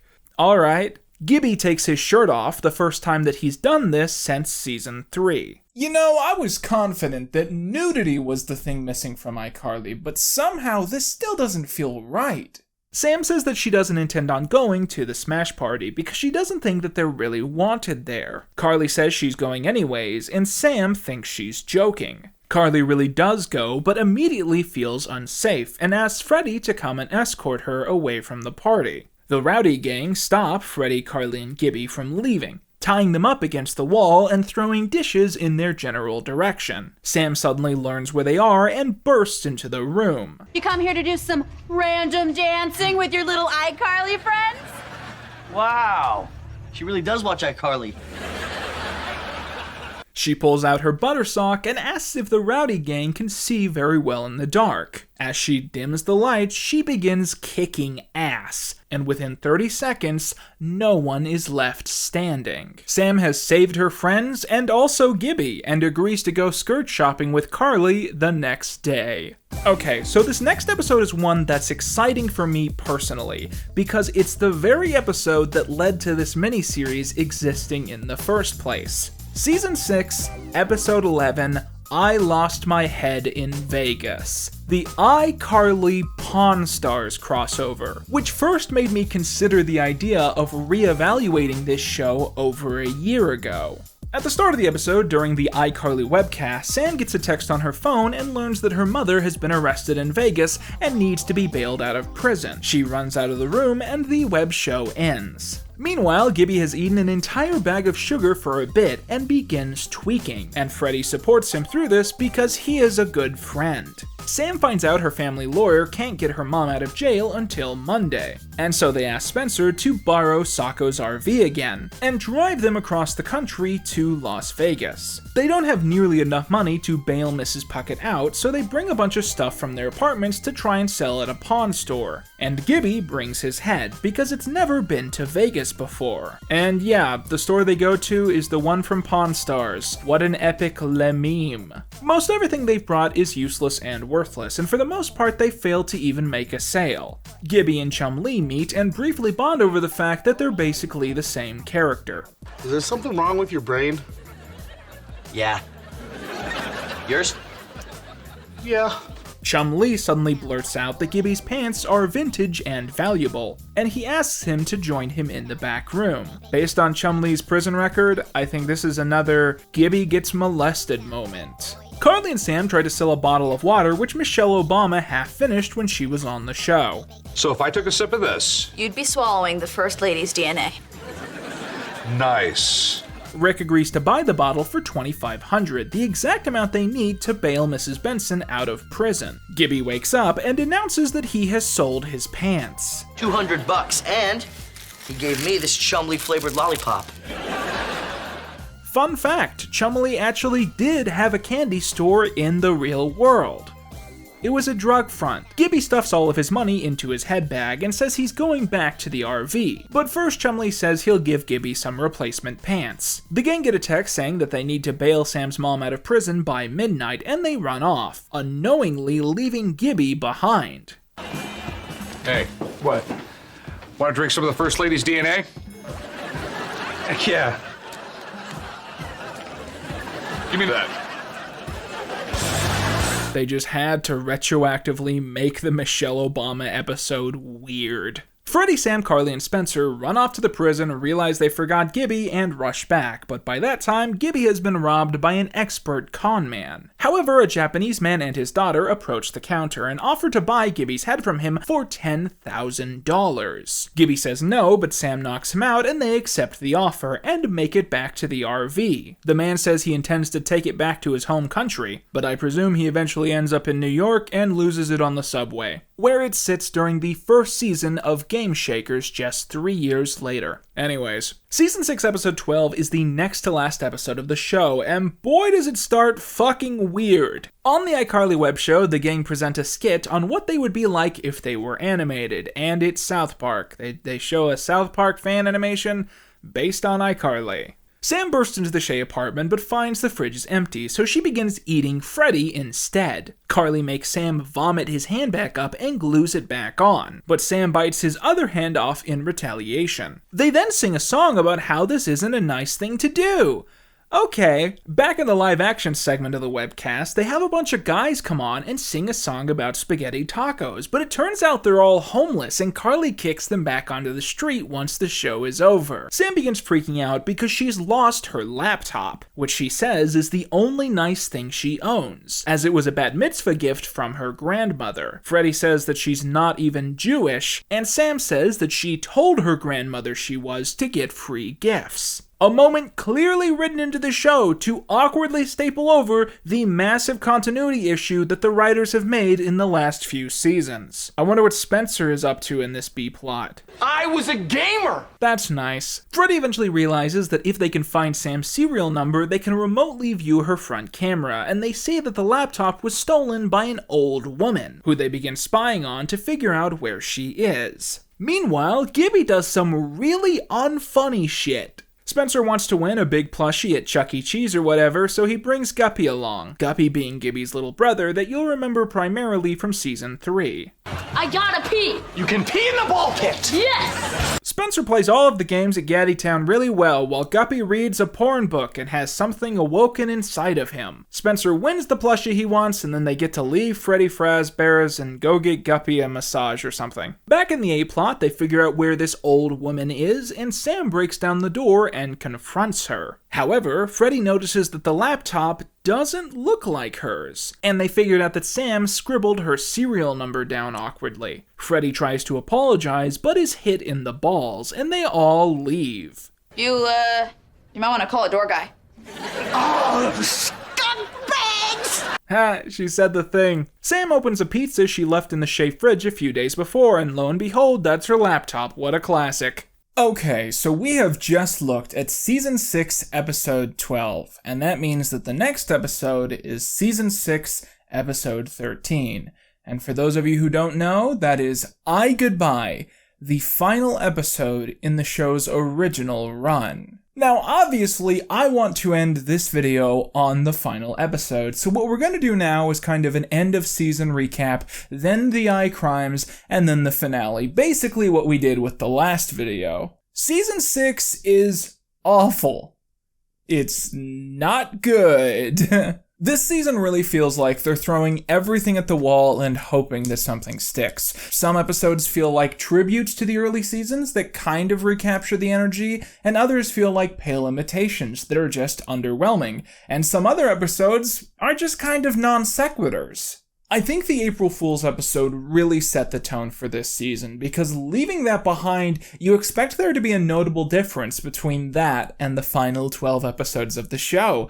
But there's kind of not. The show has become so much of a parody of itself that it feels closer to a literal parody of itself than it does to the first 3 seasons. I'm really glad that I saw that Game Shakers episode, by the way, because it's so telling to me that the creators of this show had the chance to illustrate iCarly fans watching the best moments of the show, and almost all of what they picked from was seasons 4, 5, and 6. They had these kids watch some of the most underwhelming iCarly material ever put to screen because in their minds, that's when this show was great. And you see this often in marketing material. That image of Gibby holding up a duplicate of his own head is very often used as a representation of what the show was about, as if that's the funniest joke in the world, when really it's kind of bad.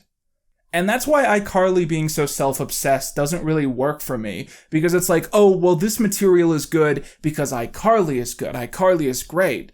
But iCarly isn't great. iCarly sucks, because you guys are doing a bad job of running the show. I want to clarify something, by the way. Towards the beginning of this video, I mentioned that in Season 4, a bunch of people working on this show left to work on Victorious, but I never mentioned that by the beginning of Season 5, pretty much all of those people had come back, which is confusing to me, because it really feels like there was someone working on iCarly at the very beginning who got the show, and that anchoring perspective is missing by the end.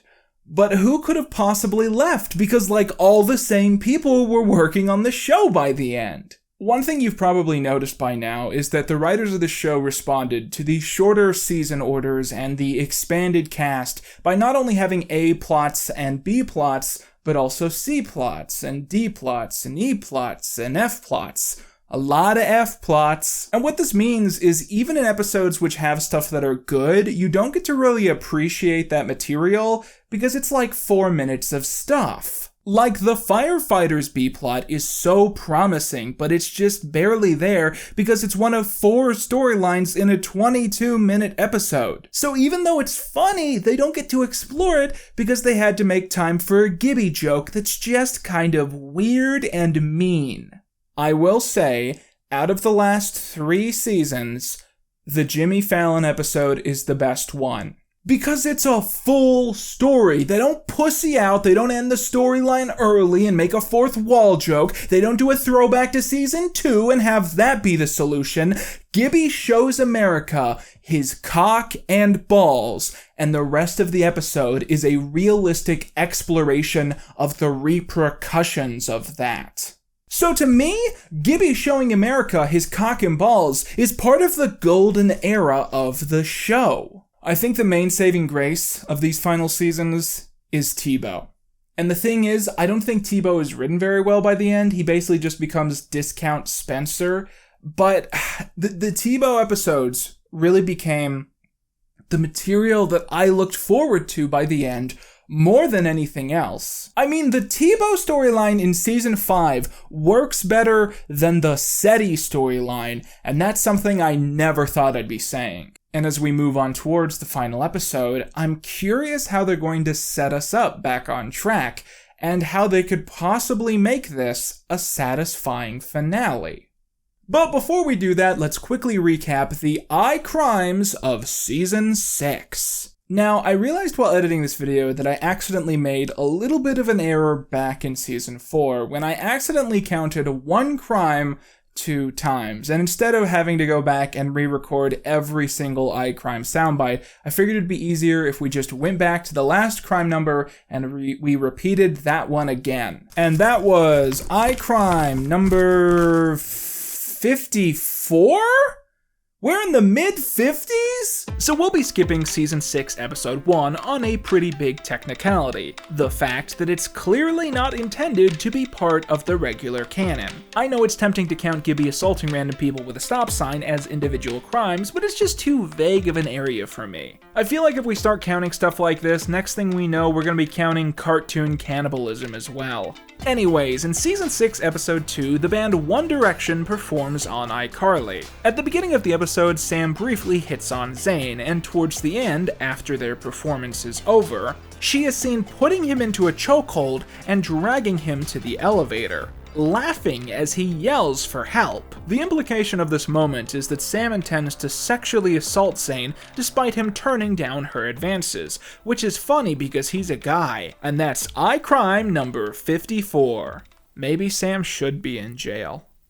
Like, maybe that would make the world a safer place. iCrime number 55 is Gibby opening an illegal restaurant inside the basement of his school. iCrime number 56 is Sam beating a fellow student with a pound of butter, breaking his arm. iCrime number 57 is Gibby shoving people into his armpits. I'm not actually sure if this is a crime, but it's on my list. iCrime number 58 is development of an unregulated laser device that ultimately overloads, blows up, and causes property damage and potentially bodily harm to a child. iCrime number 59 is Gibby showing 4 million Americans his cock and balls on live TV. Now let's talk about stuff we haven't so far. In episode 9, the iCarly quartet try to find Spencer friends, looking in several discreet places to meet men. Gibby ends up looking in a men's restroom where he looms over a stall as a man uses the toilet, trying to convince him to befriend Spencer. That's iCrime number 60. Gibby then helps another man dry his hands and is given a tip, as he has been incorrectly identified as the men's room attendant. Seeing how much money he makes, he then permanently sets up shop in the bathroom, impersonating a restaurant employee and haggling money out of patrons and small children. He even sets up a cooking station for meatballs, essentially feeding to visitors meatballs which are coated in fecal matter. I'm going to call this iCrimes number 61 and 62 because there's so many levels to this one and it's just nasty. In the next to last episode of the show, Sam loses her laptop and trashes the Shea apartment looking for it. She then throws a lunchbox at Spencer, briefly knocking him out. She then goes to Freddie's place to look, despite the fact that she surely never goes there, and bursts down the door, ripping the place to shreds. She additionally physically assaults Mrs. Benson, telling Freddie that he'd better go over with bandages and a mop, implying that she is now bleeding to death. I feel like there's definitely 4 crimes in that paragraph, so let's go ahead and call this iCrime number 66. Sam then commandeers the groovy smoothie, trashing the place and physically threatening everyone inside, causing a bunch of cops to run away in fear. That's iCrime number 67. And of course, in the end, they break down the door of an innocent old woman and threaten her, making that iCrime number 68. So yeah, 68 crimes. Wait, it doesn't feel right to stop there. What are you gonna do? iCarly Season 6, Episode 13 is yet another double-length episode, running around 44 minutes as opposed to the regular 22. However, what's interesting is that the separate halves of this episode don't really tell one singular story, and indeed, each half really has a different purpose in existing.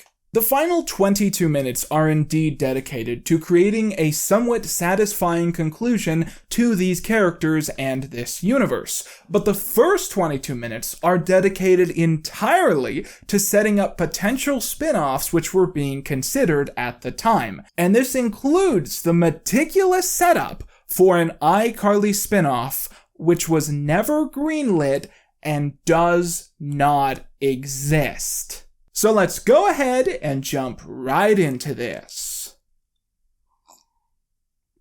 Oh, that's good decaf. So at the beginning of this episode, Carly, Sam, and Freddie are hanging out at school, and after Sam shows off a back scratcher she made out of a board and nails, Freddie shows off his new phone, the ridiculously oversized MaxPad.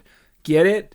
MaxPad? Freddie's a girl, that's the joke. Freddie gets yelled at by Miss Briggs in a very brief cameo meant to be an homage to the early seasons. Incidentally, in the background of the scene, we can barely make out an image of Miss Briggs photoshopped onto an animal. This is the very image that Carly was sent to the detention office for posting around school, way back in the first scene of the pilot episode. Carly gets an email from her father saying that he won't be able to make it to the annual father-daughter Air Force dance that Saturday. Carly is bummed about this because this is the last year she'll be able to go, I presume meaning that she's 17 in this episode. Meanwhile, in the B-plot, Spencer is repairing a motorcycle for Sako, who is going to give it to his cousin Ryder as a birthday present. Sam enthusiastically joins in on the project, as this very motorcycle is the one that she's dreamed of having since she was a little girl. Gibby sees the motorcycle and thinks it's an exercise machine, a very weird throwback to the time that he thought an exercise machine was a motorcycle way back in Season 6, Episode 2.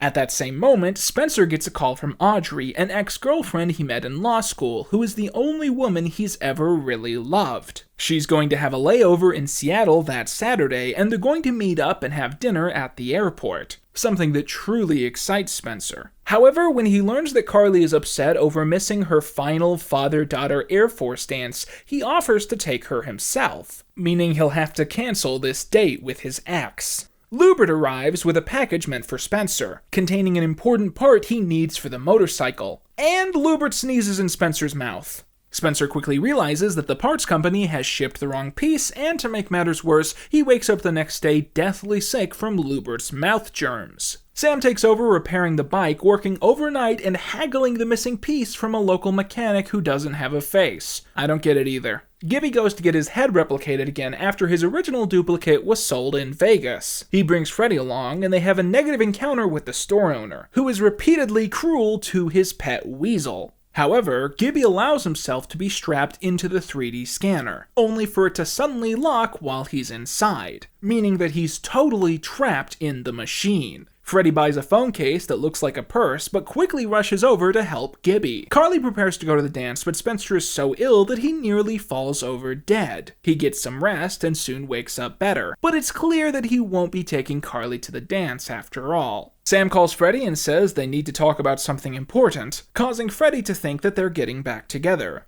They quickly and awkwardly shelve the conversation for another day, and Freddie agrees to help cheer Carly up once rescue employees have freed the Gibster. Gibby is eventually freed and is given his duplicate head, with the owner saying that he's not going to charge him for anything. Gibby, unsatisfied, insists that he be given the pet weasel, and the owner obliges, setting up a Gibby spin-off which does not exist. Spencer, feeling a little bit better, relays the news that Sacco no longer needs his motorcycle, as he and Ryder got into a huge fight. Spencer has thus essentially been given the bike, and he decides to give it to Sam, which she graciously accepts. Gibby and Freddie arrive, donning tuxes, and invite Carly to join them at the dance, which only makes her cry more. She says that she just wants the night to end and doesn't want anyone to take her to the dance, until, at that exact moment, her father suddenly arrives. Yes, Colonel Shea has secretly arrived in Seattle, and he's here to take Carly to the big dance. They go, and after the commercial break, they arrive home to a random hat party taking place, a throwback to the pilot, and Carly tries to think of all the exciting things they can do while her father is back in town. However, the Colonel has some bad news. He's only in town for that one night, and in just under 5 hours, he'll be returning to the military base where he's stationed in Italy. That's just enough time to watch the first iCarly video I did. Carly says that she wishes she could spend more time with him, and her father says that she still can, if she comes with him and lives on the military base in Florence. It'll be a great learning experience in a beautiful community overseas, and it'll be a great way to kick off her adult life. But going means that she'll have to leave behind everyone she knows, as well as end the iCarly web show. However, everyone says that it's a great opportunity and that she has to take it. And so they broadcast an unplanned special episode of iCarly, the final to exist, where they do throwbacks to all of their greatest bits. Baby Spencer, the idiot farm girl and cowboy, you know, all the bits from season 2 because they didn't have any stuff after that was good.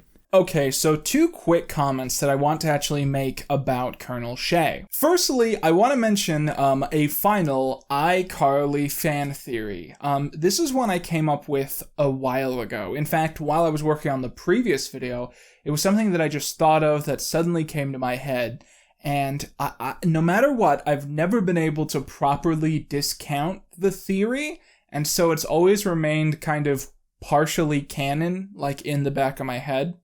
So here it is. Okay, basically the entire basis of this theory, the entire basis here is that because iCarly's father is so mysterious and he's always avoiding meeting with them and there's always some excuse that he's not in town, I came to the conclusion that he was hiding something from Spencer and Carly. And so the fan theory that I came up with is that Colonel Shea secretly has a second family. Now, I have no evidence of this whatsoever, and if you think about it for 2 seconds, 1, 2, it kind of doesn't make sense, but I still choose to believe in that. Second of all, I want to apologize for something. Back when I was working on the script for the first video, I wrote this long bit kind of asking how Spencer can afford this apartment, because it's a really great place, and I had a handful of people be like, well, I always figured that his military father just sent him a ridiculous amount of cash. And I had a couple people comment that on the original video as well, but I always discounted that because there was no canon evidence that I could find. There was no details about that on like the iCarly wiki. And so, you know, I just put it to the side. Long story short, this episode directly confirms that that is indeed where Spencer gets all of his money. It's directly confirmed that Spencer's father paid for the entirety of his law school tuition, despite the fact that Spencer dropped out after a few days, and also the fact that Spencer's father still sends him money, essentially monthly. So there you go, mystery solved, kind of. I stand by the fact that I do not think this was the intended canon in Season 1. I think the intended canon in Season 1 was that he was an artist who sold his sculptures and made a modest living off of that, enough to afford an apartment despite how ridiculous that is. And I think this whole aspect that, you know, he needed to have money sent to him was created in the minds of the writers when they got bored of the storyline aspect of him being a dedicated artist and instead had him just be a comedic, exaggerated sitcom wacky dude who had no means of making any money whatsoever and had completely forgotten that he made sculptures in the first place. And at that point, every joke about the character became that, Spencer, when are you going to get a real job? Spencer, when are you going to become employed? Because they had basically completely abandoned the aspect that he was a potential up-and-coming artist in the Seattle area that had a lot of talent. Anyways, back to the sappy finale. So they wrap up the final iCarly webcast, and Sam and Carly tell the audience that this isn't goodbye forever, because iCarly will return one day. It's merely inevitable. Carly packs with Spencer and tells him that he was truly a great parental figure, and that he taught her that growing up doesn't mean she has to stop being silly or creative. They hug, and I cry a little. Carly goes upstairs where Freddie is taking the iCarly set down, and what the fuck are you doing, Freddie? What the fuck is that? You took the fucking lens cap off your camera. You didn't put the fucking cam protector on it. You don't do that, man. Your fucking shutter's all out in the open. You're getting fucking dust in your goddamn camera, man. You dipshit. Where are you gonna put your fucking camera and lens into storage without the proper fucking protection that both ends need? What fucking filmography club did you go to where you didn't learn that shit, you fucking idiot? Freddie and Carly kiss. Oh, how nice. Sam and Carly have a quiet goodbye in the elevator, and Sam gives her the iCarly sound effects remote, saying that it'll bring laughter or cheer or random dancing whenever she needs it. Carly boards her flight with her father and opens her laptop, where she watches the entire backlog of iCarly.com web content, from the pilot all the way to the finale. Spencer recalls the robot squirrel he built in the pilot, and as he picks it up, it catches on fire. Freddie heads back to his apartment, and also flashing back to the pilot, smiles. And Sam gets on her motorcycle and drives off into the night. Quick thought. This motorcycle didn't work a few hours before this, and Sam was only gifted the bike right before she started riding it, meaning that surely Sam doesn't have any kind of vehicle insurance, and thus simply shouldn't be driving it at all. So you know what? That makes this our iCrime number 69! Woo!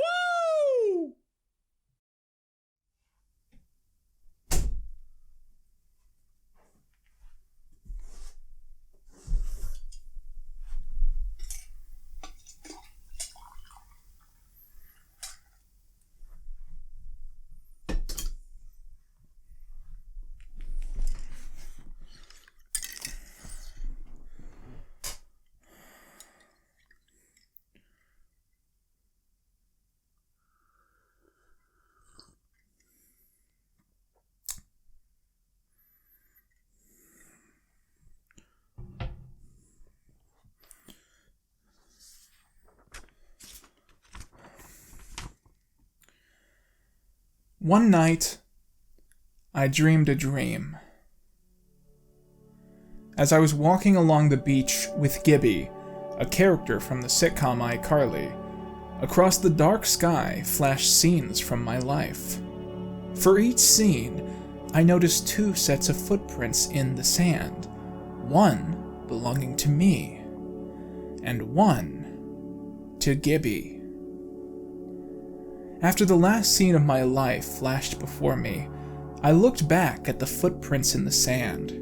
I noticed that at many times along the path of my life, especially at the very lowest and saddest times, there was only one set of footprints. This really troubled me, so I asked Gibby about it. Gibby, you said once I decided to follow you, you'd walk with me all the way. But I noticed that during the saddest and most troublesome times of my life, there was only one set of footprints. I don't understand why. When I needed you the most, you would leave me. He whispered, "My precious child, I love you and will never leave you. Never ever during your trials and testings. When you saw only one set of footprints, it was then that I carried you."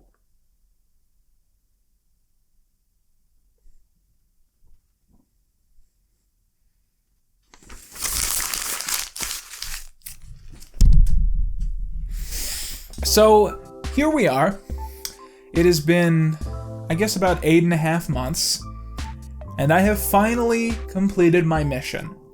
I have finally watched every single episode of iCarly, or at least every episode that existed when I started this project.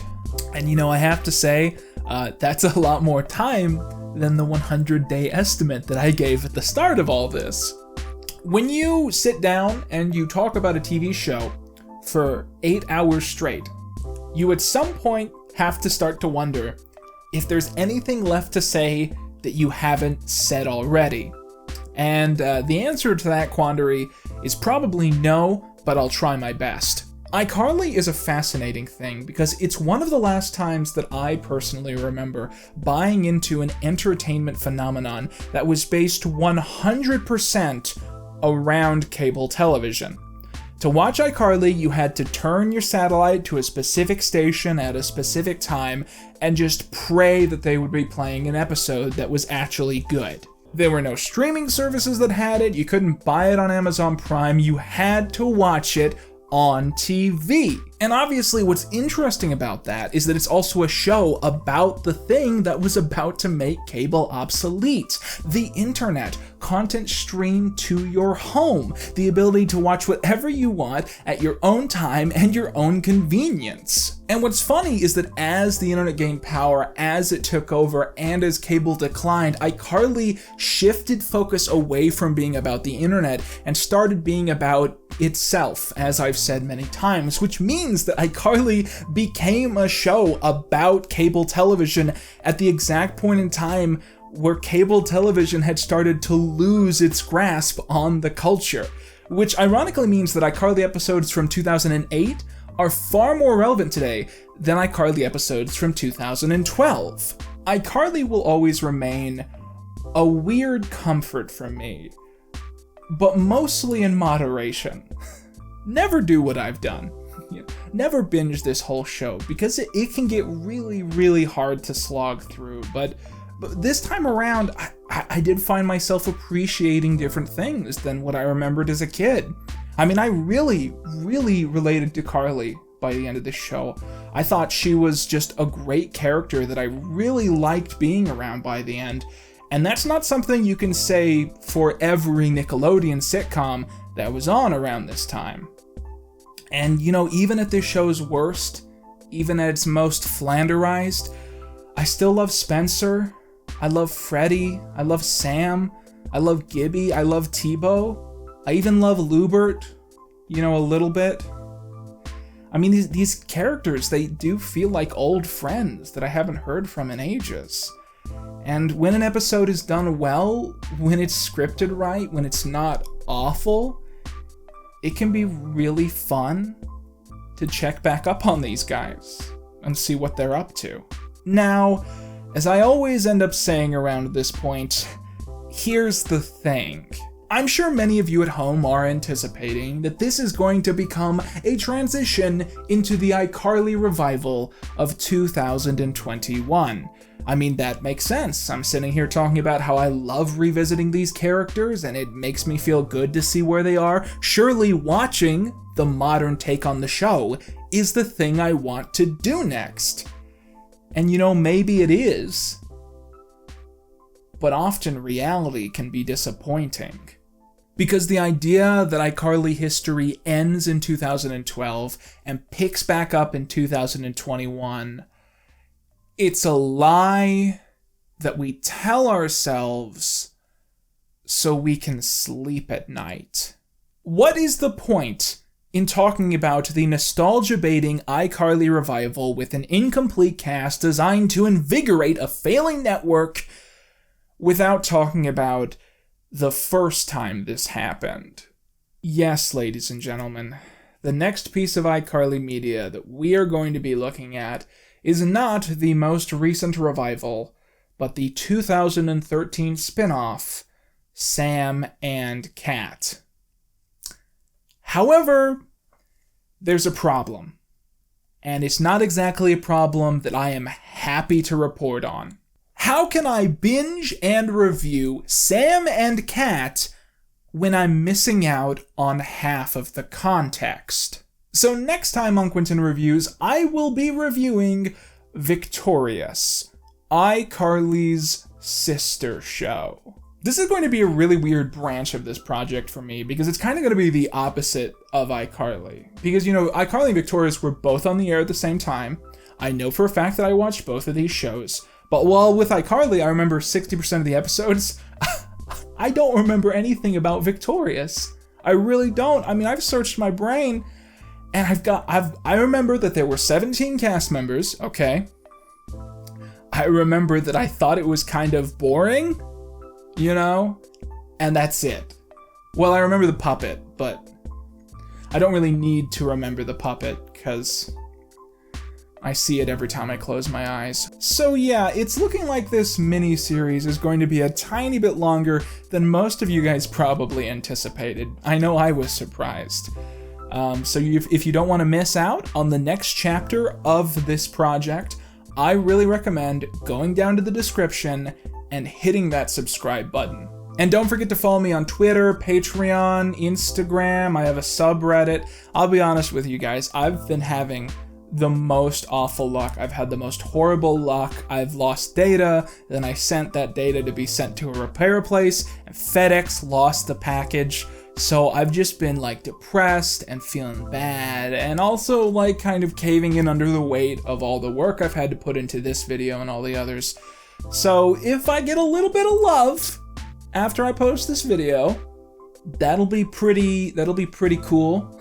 You know, I won't shy away from a couple comments telling me that they liked this video.